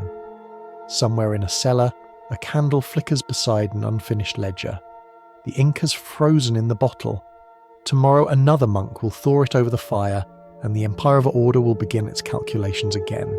But history, unlike bureaucracy, cannot be audited forever. If we follow the thread a little further, it leads toward the castle's first crack, not from battle, but from arithmetic.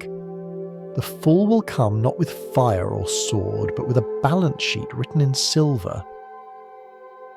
The first cracks in Malbork's perfection appeared quietly, the way frost finds its way into stone. No trumpet, no rebellion, just numbers misbehaving. The Teutonic Order had built its empire on precision, but precision is expensive. Bricks need maintenance, armies need bread, and faith, for all its beauty, is not tax deductible. By the 15th century, the balance sheets of holiness no longer added up. Outside the fortress walls, Europe was changing its mind about everything. Kings were replacing knights, merchants were replacing miracles, and silver was replacing God as the measure of all things. The Teutonic Order still ruled vast lands along the Baltic, but the prophets were thinner than the sermons. They had become experts at managing obedience, but less skilled at managing debt. You can only tithe a peasant so many times before he starts praying for your downfall. It began with a battle that was supposed to be glorious, the Battle of Grunwald in 1410. The order faced a coalition of Poles and Lithuanians, who were equally devout but considerably better at teamwork. The Teutonic knights marched in gleaming armour under black and white banners. They looked magnificent. Unfortunately, so did the mud. Rain had turned the fields into soup, and the heavy cavalry sank into it like theology into politics. When the fighting ended, thousands of knights lay scattered across the field, their armour shining dully in the drizzle. The Polish king rode among the fallen and reportedly said nothing. Silence, as always, was history's most accurate commentary. Malbork survived the war, but not the bill that followed. Ransoms for captured knights drained the treasury. Repairs to the fortress consumed what faith hadn't already borrowed. Taxes rose again, and merchants began to whisper that perhaps divine rule was no longer good for business. A generation later, the inevitable happened. Rebellion wrapped in diplomacy. It was called the 13 Years' War, though few had the energy to count precisely. It began with the Prussian Confederation, a coalition of towns and nobles tired of paying for the monks' moral clarity. They asked the Polish king for protection. He obliged, more out of arithmetic than compassion. For over a decade, war flickered across the region. Sieges, raids, temporary peace treaties that expired faster than wine. Malbork itself withstood every attack. Its red bricks shrugged off cannonballs, its moats swallowed armies, its defenders prayed and reloaded in equal measure. But the real battle was happening in ledgers, not on the ramparts. War cost silver, and the Order had none left. Their mercenaries, mostly German and Czech soldiers who preferred payment to piety, soon realised that God's accountants were late with wages. They waited politely at first, then less politely. Finally, in 1457, they decided that loyalty too could be sold. They approached the Polish king with an offer, the keys to Malbork Castle in exchange for every coin in his treasury. He agreed, proving that even holiness has a market value. And so, without another arrow fired, the greatest fortress in Europe changed hands through what might be history's most expensive act of resignation. It's tempting to call it betrayal, but really it was fatigue. The mercenaries were tired of being holy for free. The Order was tired of pretending that obedience was sustainable. The Polish king was tired of looking at maps he didn't own.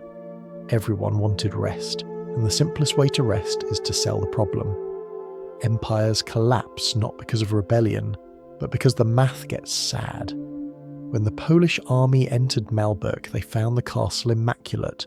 The halls swept, the books balanced, the wine cellars organised by vintage. Even in defeat, the monks had maintained their standards. There was no dramatic burning, no broken crosses, just a dignified silence as the black-cloaked brothers packed their belongings and walked away down the cobblestone road. A few chroniclers claim they sang a hymn as they left. Others said they didn't bother. After all, if you've just sold your fortress for silver, you might need a moment to adjust your theology. Under Polish rule, Malbork became a royal residence. The new governors admired its beauty and occasionally complained about its heating. The river wind cut through the corridors like divine commentary. They hung banners with the White Eagle of Poland and hosted feasts in the Grand Refectory. Kings visited, diplomats wrote long reports, and somewhere in the background the stones kept humming the same old melody of endurance. Fortresses, unlike their owners, never take sides.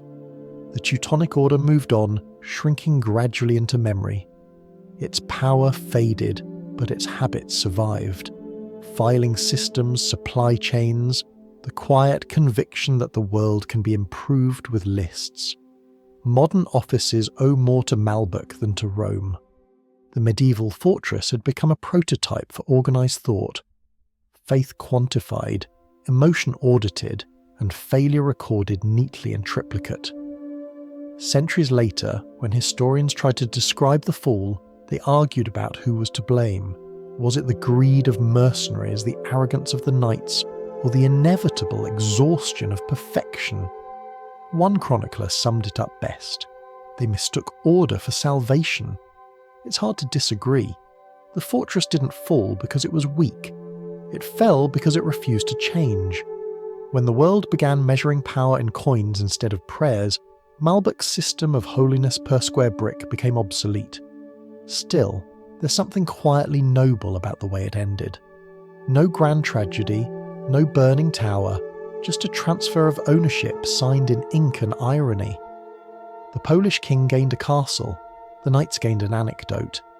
History gained one more example of how belief always finds a new accountant. Stand on the ramparts today, and the wind still feels the same. It tastes of iron and distance. You can see the river bending toward the horizon, still carrying reflections of those red walls. Somewhere below, coins might still lie buried in the silt. Relics of the day faith became negotiable. You can almost hear the faint clink of silver, the sound of an empire cashing out. If we follow the thread a little further, it carries us into quieter centuries, ruin, neglect, and eventual rediscovery. Because even collapsed faith has a second life. Someone will always come to rebuild what time has politely disassembled. After the fall, Malbork entered the long season of forgetting, that quiet, patient stage when stone waits for people to remember what they've lost. The Polish crown claimed the fortress, but victory is expensive to maintain. The castle that once managed an empire now had to manage drafts. Roof tiles loosened, mortar crumbled, and the river wind carried fragments of faith into the reeds. For the first time in centuries, the fortress had no purpose except to exist, and like most ancient survivors, it did that beautifully. In the following decades, the great hall stood empty except for pigeons and kings passing through on their way to more comfortable palaces. The Grand Master's chamber became a guest room for visiting nobles, its iron bed warmer than its welcome. The chapel filled with dust instead of prayer. The echo of boots gave way to the soft shuffle of caretakers sweeping for ghosts. Occasionally a scholar visited, brushed the wall with his hand and muttered something approving about Gothic integrity. The stones, which had endured wars and sermons, endured flattery just as politely. Then came the 17th century, which, as usual, had opinions about everything. The Swedish army invaded Poland and brought what polite historians called the deluge, a charming phrase for a period of looting that could qualify as enthusiastic recycling. Malbork's cellars were emptied, its towers shelled, its archives treated like confetti. Cannon fire broke through the once impenetrable walls, and smoke painted new frescoes over the old ones. When the soldiers left, the castle looked like a skeleton politely pretending to sit upright. Still, the walls refused to fall. They had seen worse, and unlike armies, they had no schedule. By the 18th century, Romantic poets discovered the ruins. They arrived with sketchbooks, sentimental scarves, and a deep misunderstanding of history. To them, Malbork wasn't a fortress. It was a mood. They described it as a sleeping giant, a cathedral of memory, or simply a very good place to sigh. Painters set up easels at dawn to capture the soft light on broken towers, declaring that decay had its own kind of holiness, and perhaps they were right. The fortress had once symbolized power, now it symbolized endurance. Both are impressive, but only one is peaceful enough for art. In the 19th century, Prussian architects began the long process of restoration. They measured every arch, catalogued every fragment, and replaced each missing brick with one fired to the same reddish hue. The project took decades, a national hobby disguised as archaeology. Each restorer believed they were resurrecting the past, though in truth they were inventing a new one. Still, their craftsmanship was meticulous. You can almost feel their reverence baked into the mortar. Every trowel stroke was a whispered apology for previous centuries.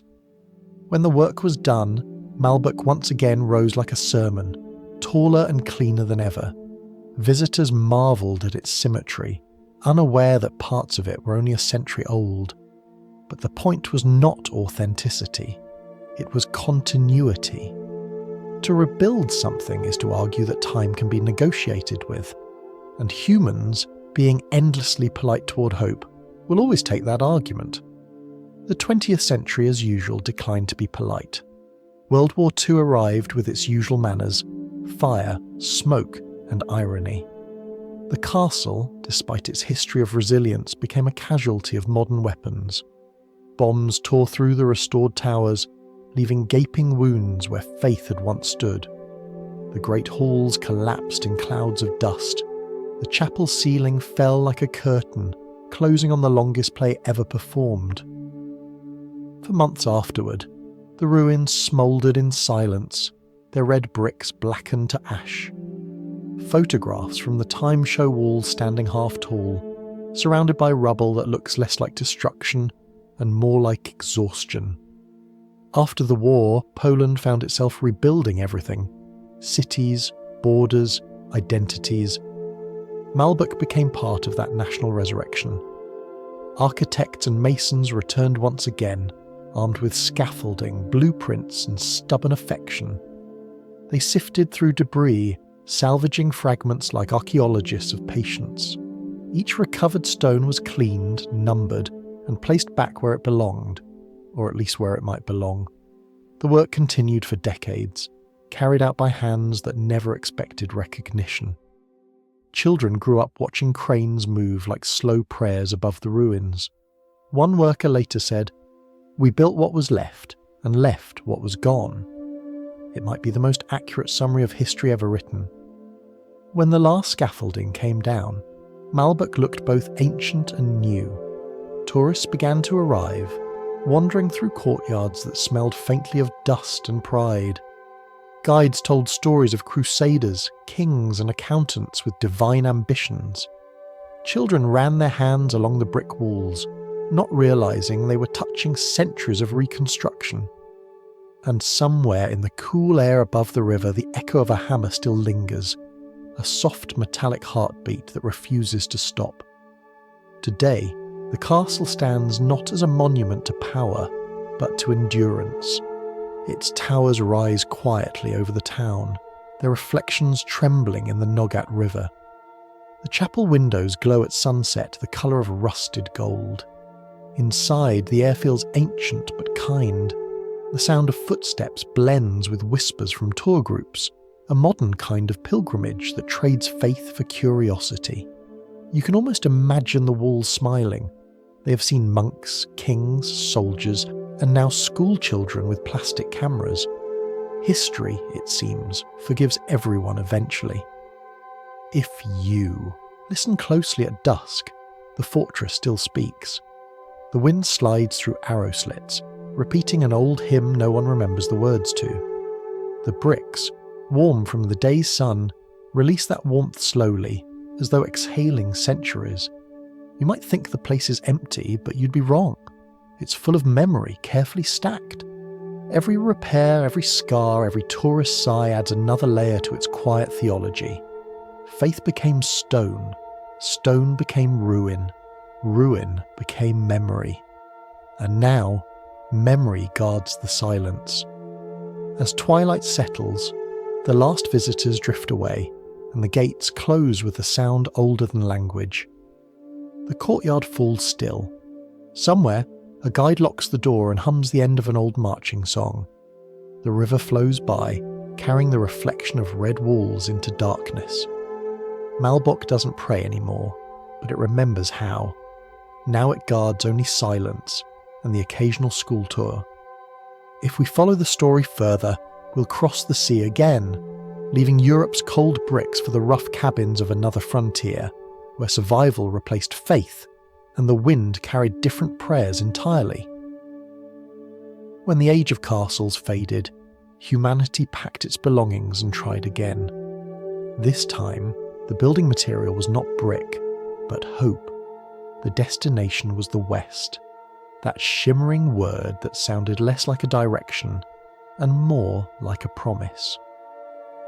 Across the Atlantic, a continent waited, large enough to absorb every disappointment Europe had ever manufactured. It had rivers that pretended to be gold, forests that could swallow cities, and soil so dark and deep it looked like forgiveness. Someone drew a map, someone else wrote a sermon, and suddenly the journey became destiny. They called it manifest destiny, the belief that expansion was not greed, but grace. God apparently wanted people to keep walking until the sunset stopped them, It was a divine mandate disguised as a travel brochure. Families sold everything they owned, loaded their lives into wagons, and began a slow migration across the middle of nowhere. You can almost hear the sound, wagon wheels creaking like old prayers, oxen snorting in the dust, children asking the ancient question, "Are we there yet?" No one could answer, because the map kept changing its mind. The prairie was vast and mostly indifferent.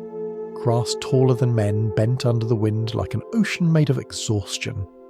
The horizon stretched so far that time itself seemed to hesitate before crossing it.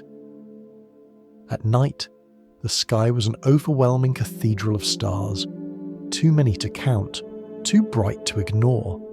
You slept under it, and realised that faith wasn't in the church anymore. It was in the direction you walked. Every sunrise was another argument for endurance. The settlers' diaries, when you read them, sound surprisingly calm. They rarely mention fear.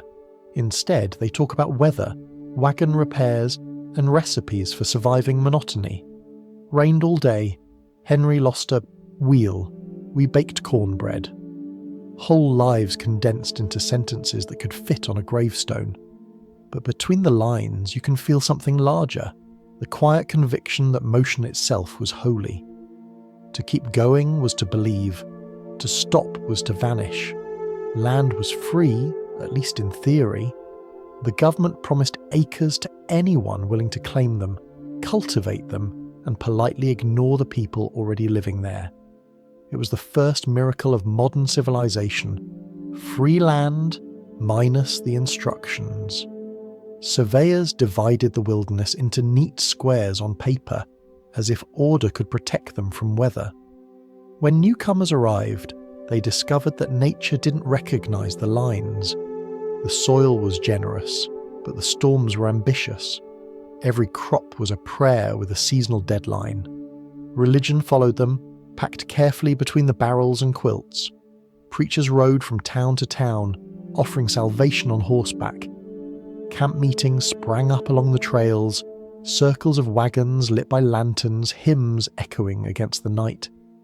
The sermons were simple: trust in God, work hard, avoid gambling, and don't die of cholera. Somehow that was enough to keep hope alive. For people who had left everything behind, belief was the only luggage that didn't weigh extra. The journey west was not a parade, it was a test of patience disguised as adventure. The wagons moved slowly, often less than 15 miles a day. Roads turned to mud, rivers turned to traps, and mountains appeared exactly where they were least convenient. People pushed on because turning back would mean admitting the dream had been misprinted.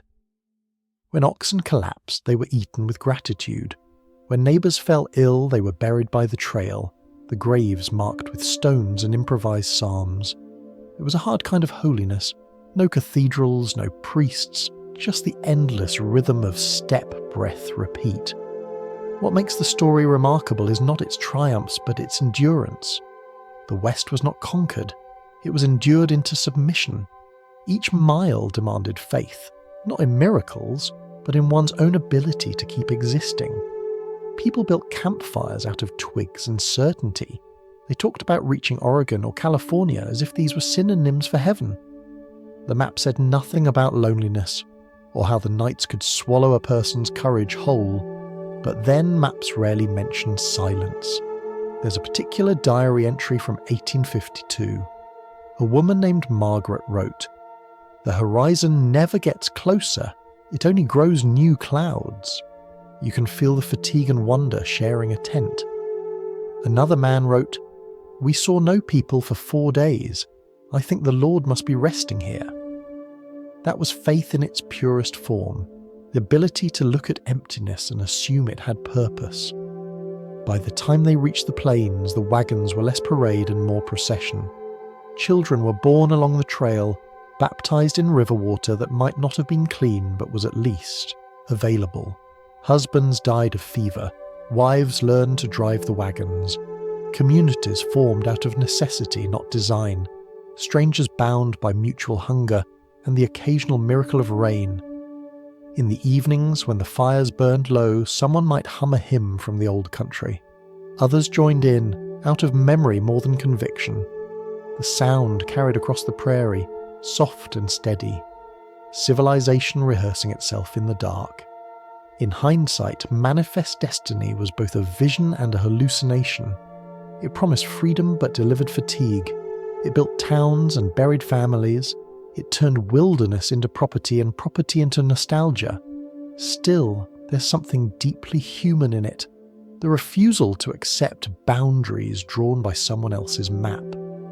When you look at the photographs of those early settlers, faces carved by wind, eyes half in shadow, you see the same calm stubbornness found in monks, masons, and mothers everywhere.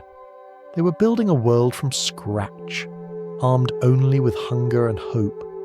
You can trace a line through history and see the same impulse repeating. The geisha perfecting grace in the narrow room, the scribe pressing vows into wet clay, the monk raising walls beside the river, and now a woman steering a wagon across the plain. Each of them is performing the same ritual in different languages, the quiet faith that effort will matter. As the last wagons disappear into the horizon, the prairie glows under the sinking sun.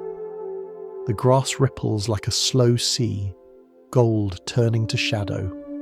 In the distance, a family stops to rest, their fire flickering like a small defiance against the dark. Tomorrow they'll move again. They always do. Because the map, no matter how wrong, still points somewhere.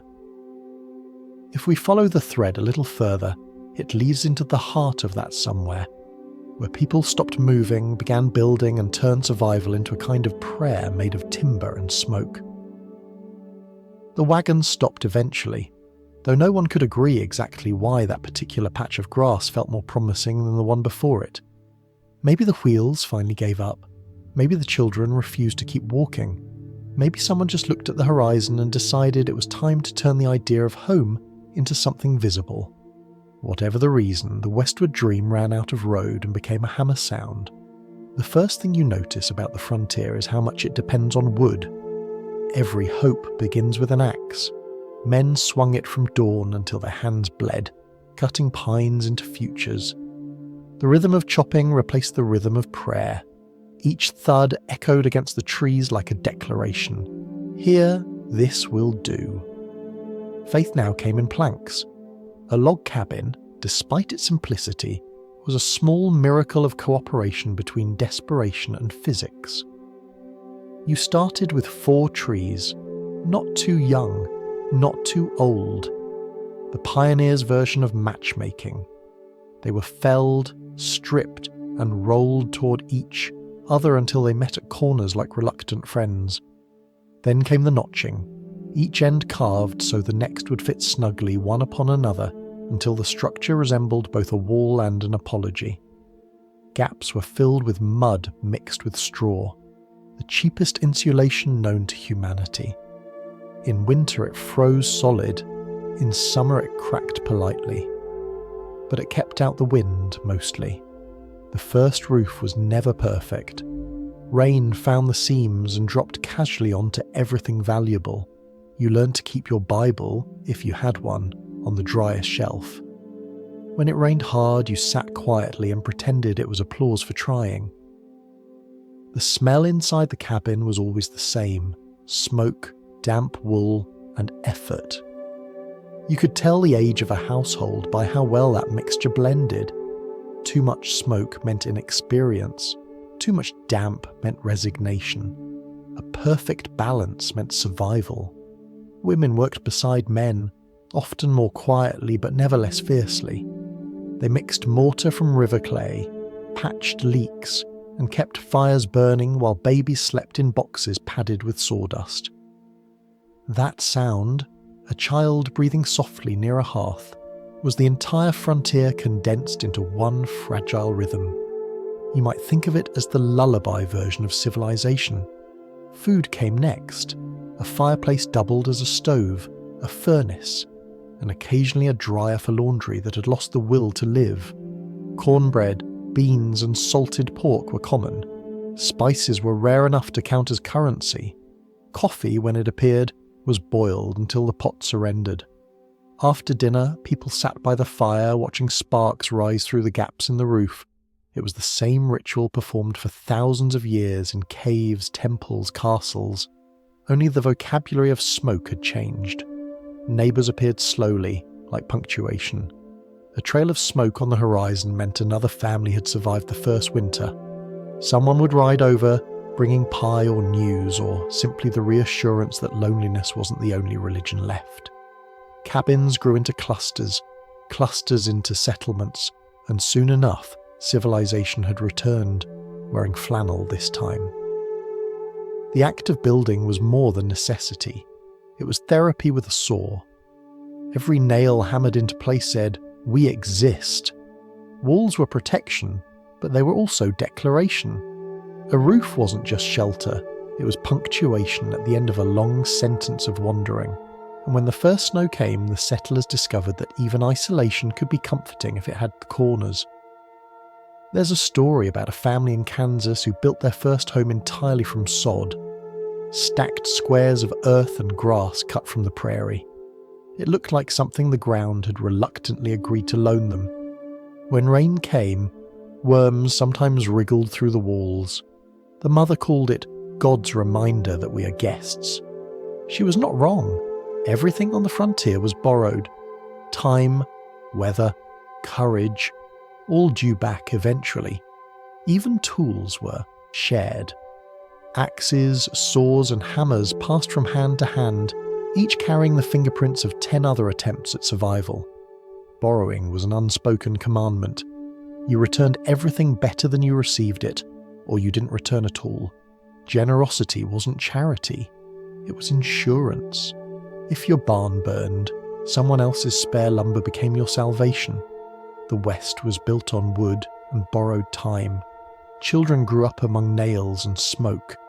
They learned to split logs before they could spell their own names. Their toys were often leftover tools. When they played house, it usually meant adding another wall to the existing one.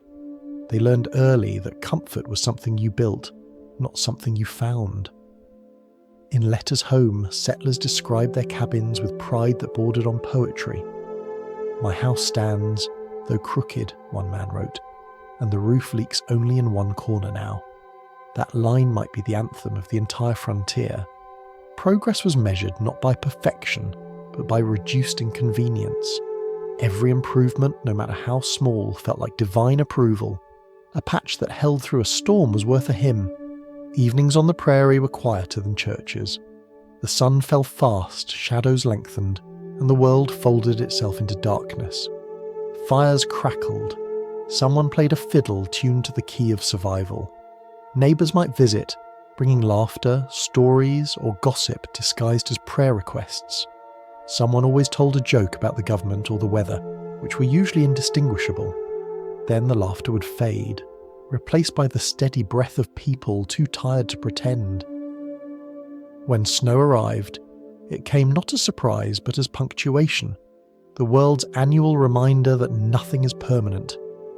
Cabins groaned under its weight, doors froze shut, and the air turned into glass.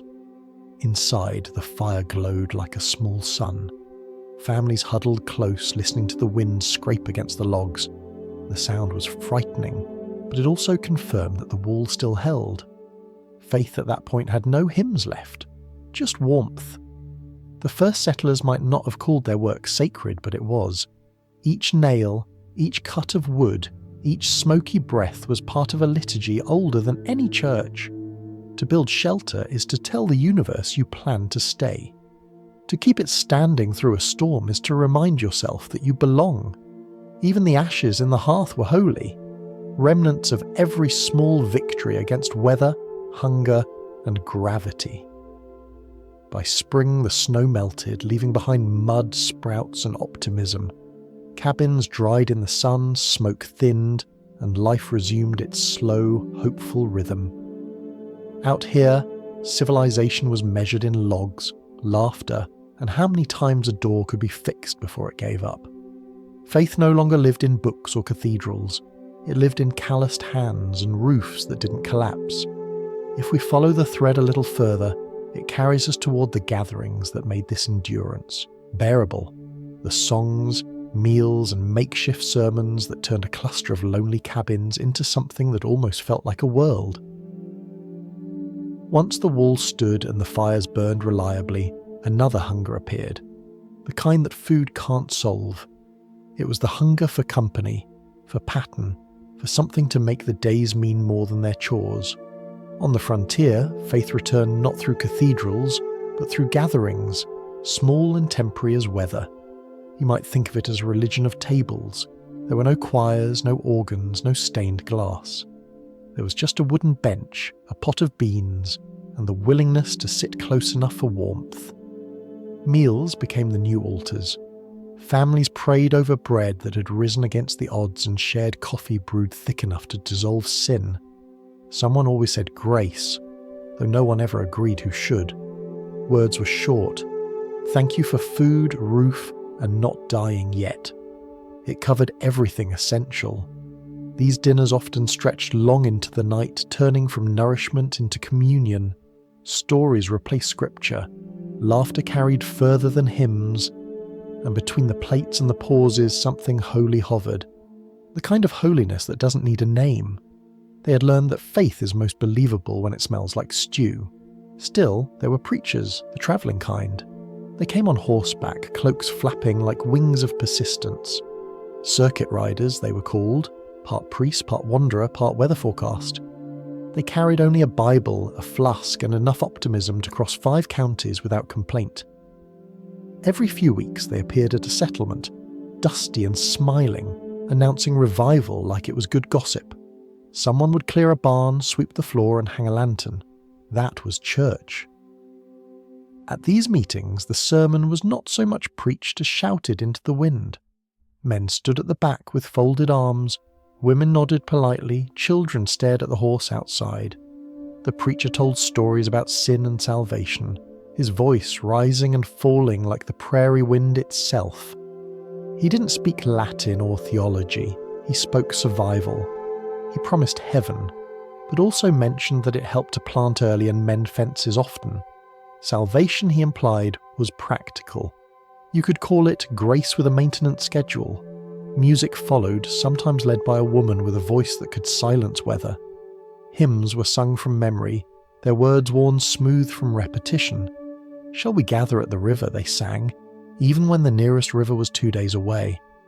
The melodies drifted through the night, soft and imperfect, blending with the crackle of lanterns.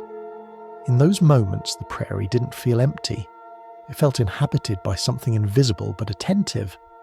When the sermon ended, someone shouted, "Amen!" and the crowd turned to what truly mattered: food. Tables appeared as if by miracle, covered in pies, cornbread, and every kind of preserved miracle a household could spare. Pickles, biscuits, beans, and stories passed from hand to hand. No one called it charity. It was simply the frontier version of communion, salvation by potluck. Everyone brought what they could. Everyone left full. It wasn't theology, but it was close enough. Sunday was not the only holy day. Any day that allowed rest became sacred by default. Neighbours gathered to help raise barns, dig wells, or share gossip thinly disguised as updates. Prayer slipped into conversation naturally, like another tool in the box. Lord willing, they said before every plan, as if to remind themselves that control was still a rumour. In a world where weather could erase months of effort, humility wasn't pious, it was rational. Children grew up measuring time by sermons and seasons. They knew the circuit preacher's arrival meant both fear and excitement, fear of confession, excitement for pie. They memorised hymns before alphabets, and many learned to read from psalms copied carefully onto scraps of paper. Education was a branch of faith, taught between chores. To learn was to prepare for a world that might one day be less cruel. Hope was homework. Inside the cabin, the cross was rarely carved. It was implied, in the way the table stood at the centre of the room, or in the intersecting beams of the roof that leaked only on unlucky nights. Faith wasn't decorative anymore. It was functional, folded into every act of survival. Lighting a lamp was its own benediction. Tending a fire was its own prayer. If God lived anywhere on the prairie, he probably rented space in the smoke above the chimney. The most moving testimonies came not from pulpits, but from ordinary diaries. A woman in Nebraska wrote, "The Lord has not spoken, but the wheat came up." A man in Missouri recorded, "The frost spared us. We take this as approval." These were statements of belief disguised as weather reports. Their simplicity was the point. Faith, when reduced to its elements, is gratitude written in shorthand. Even tragedy found ritual. When someone died, neighbours gathered without invitation. The coffin was built by hand, the service held outdoors, the hymn chosen by consensus. Tears were practical, brief but sincere. The earth closed over the body, and afterwards someone always said, "He's gone home." Home in this sense meant both heaven and the memory of warmth. It was enough. At night, after the last visitor left, the family sat again at the table. The same table that had served as altar, dining room and school desk. Candles flickered. The air smelled of wood smoke and soap. They bowed their heads, not from habit, but from fatigue. Prayer had become less about asking and more about noticing. The way firelight glowed on faces, the way silence finally felt kind. It was, in its quiet way, the most successful church ever built. If you could visit one of those cabins now, you'd find the same elements: a wooden table, a rough cross of ceiling beams, and a lingering warmth in the air. Nothing ornate, nothing wasted. Just the architecture of gratitude. In a world without stained glass, they made their own light. As we drift further into the story, that light will shift again, from the collective to the individual, from the preacher's voice to the quiet strength of those who kept everything alive while history took credit elsewhere. The horizon, as always, will belong to them. Every frontier had its heroes, but most of them never introduced themselves. They didn't wear badges or medals. They wore aprons, bandages, and exhaustion. If the West was built by hammers, it was held together by hands that never stopped moving.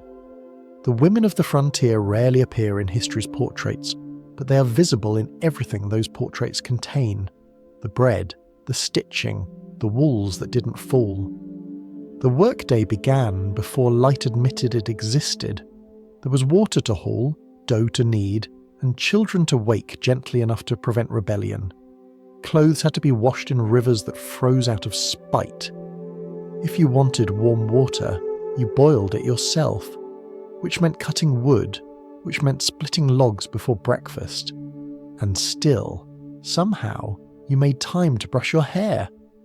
Civilization depended on these small defiances. Breakfast was less meal and more negotiation. Biscuits, coffee, and whatever optimism survived the night. By mid-morning, the cabin filled with the scent of soap and noise. Children learned arithmetic while sweeping floors. Babies slept in baskets near the fire, breathing in the rhythm of survival. Every task carried a sound: the scrape of a broom, the hiss of a kettle, the faint hum of a tune someone remembered from before the journey. It was an orchestra of endurance, conducted by necessity. Men may have owned the land, but women owned the hours. They measured time by chores and weather. A good day was one where nothing collapsed. A great day was one where something small actually improved. You could see it in diaries: neat handwriting, practical tone, occasional glimpses of poetry. Today the baby walked. The roof still leaks. It reads like comedy, but it's closer to prayer. Life on the frontier didn't allow luxury, but it did reward cleverness. Women improvised endlessly: soap from ash, thread from flax, hope from repetition. They fixed clothes until cloth gave up, then turned rags into quilts so beautiful they made poverty look deliberate. Each scrap told a story: a dress worn at a wedding, a shirt salvaged from a brother who never came back. When the fire burned low at night, those quilts were as close as anyone got to history books. Community depended on them.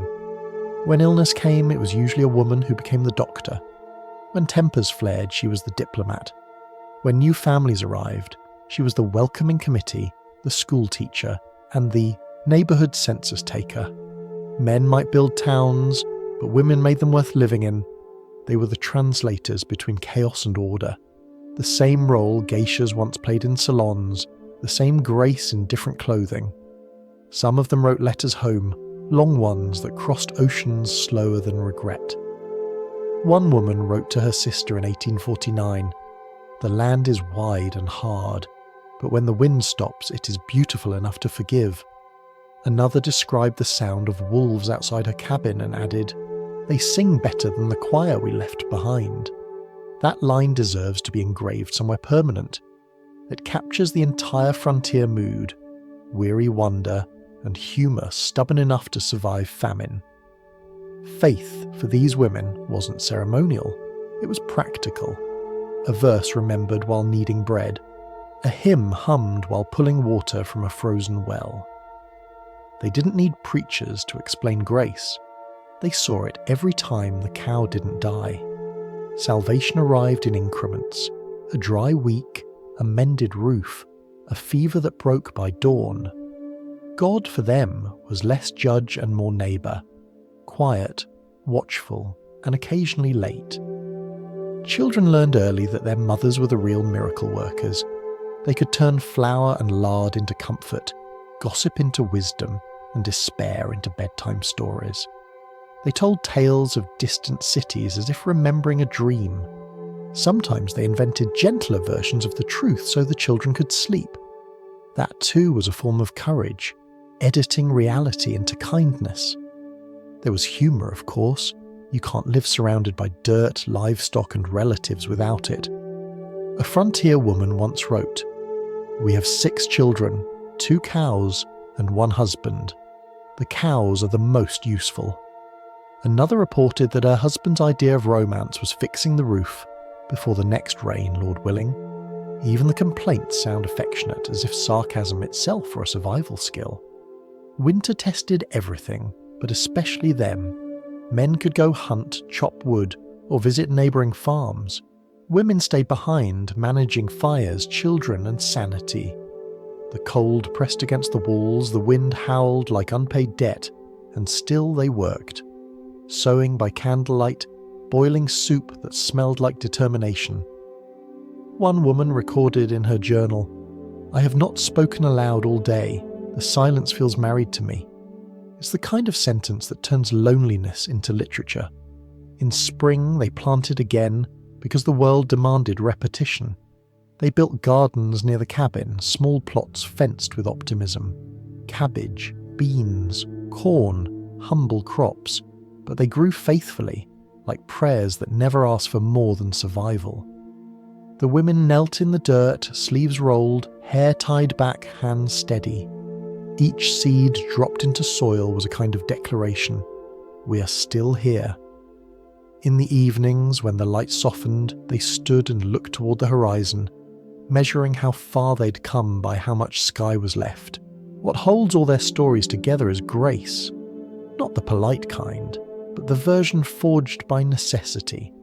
Grace that milks the cow, soothes the fever, and still remembers to smile at strangers. They didn't preach it, they performed it. Every meal shared, every wound tended, every laugh stolen between chores was an act of quiet theology. They held the horizon not by strength alone, but by patience, the kind that turns survival into something resembling art. In the history books, their names are often footnotes, but if you listen to the wind across an abandoned field, it still sounds suspiciously like humming. Maybe the same hymn from the revival meeting, maybe just the sound of persistence disguised as melody. Either way, it's still there. The music of people who refused to stop tending life, even when no one was listening. As the story drifts toward its final winter, the cabins grow smaller, the world quieter. The same endurance that built temples and castles now sits beside a hearth, wrapped in shawls and silence. Because in the end, it isn't grand gestures that hold civilization together, it's the hands that keep stirring the soup. By the time the last leaves fell, The frontier had quieted into something almost sacred. The fields froze, the creeks stiffened, and the sky became a lid of grey pressed low against the earth. Snow crept in without permission, soft at first, then relentless.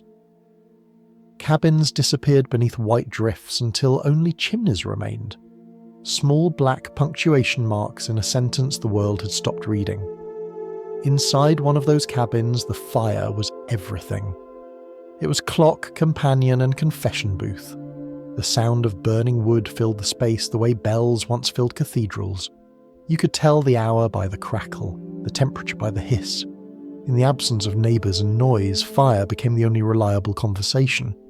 Each morning began with the same ritual. A man rose before dawn, wrapped in whatever warmth still held together, and stepped outside to fetch wood. The door groaned open. Cold poured in like judgment. The sky, pale and enormous, revealed no opinion. He split logs until his breath turned to fog, then carried them back inside. His wife was already awake, stirring a pot of something that pretended to be soup. The smell of smoke, cabbage, and fatigue blended into the familiar perfume of survival.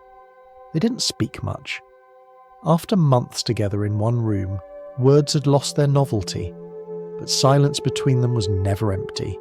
It was practiced, like music that had outgrown melody. She ladled the soup, he mended a broken hinge, and the child, wrapped in quilts, slept through the performance. This was what civilization had become. 3 people and a stove keeping the elements politely outside.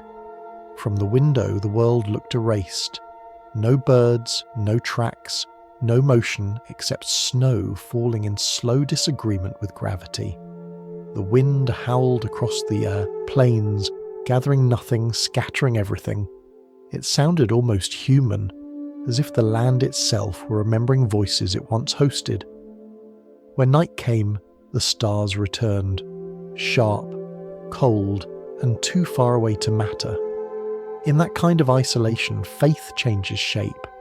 You stop asking for miracles and start negotiating with the weather. Prayer becomes less request and more observation. You learn to thank the frost for not breaking the roof, the snow for hiding the uglier parts of the world. You thank the fire for pretending to listen. The woman sometimes opened her Bible but rarely read aloud. The words were too confident for a season that demanded humility. Instead, she hummed the same hymn she'd learned years before at a camp meeting. "Shall we gather at the river?" The sound was faint, but the cabin seemed to notice. The hymn mingled with the sound of wood crackling and the baby's breathing, until all of it felt like a single prayer for continuity. There was a kind of peace in monotony. Days repeated themselves perfectly. Feed the fire, melt snow for water, patch clothes, sleep. Nothing unexpected happened, which out here counted as a blessing. They didn't talk about spring. To mention it would invite disappointment. Instead, they talked about the next meal, the next log, the next small proof that life hadn't drifted away entirely. One night, the wind tore a shutter loose. It banged against the wall until the man went out to fix it, cursing softly into the cold. The stars glittered like frost trapped in glass. He stood there for a long moment, hammer in hand, breath rising. Then he looked back through the window. Inside, his wife was rocking the child, her shadow swaying on the wall like an old memory. He smiled, almost laughed, and went back inside. The world outside could freeze if it wanted to. His portion of warmth was secure. By midwinter, the snow around the cabin had turned into layered sculpture. Paths tunneled between door, barn, and well. The family walked them daily, the same few meters, as if practicing the geography of persistence.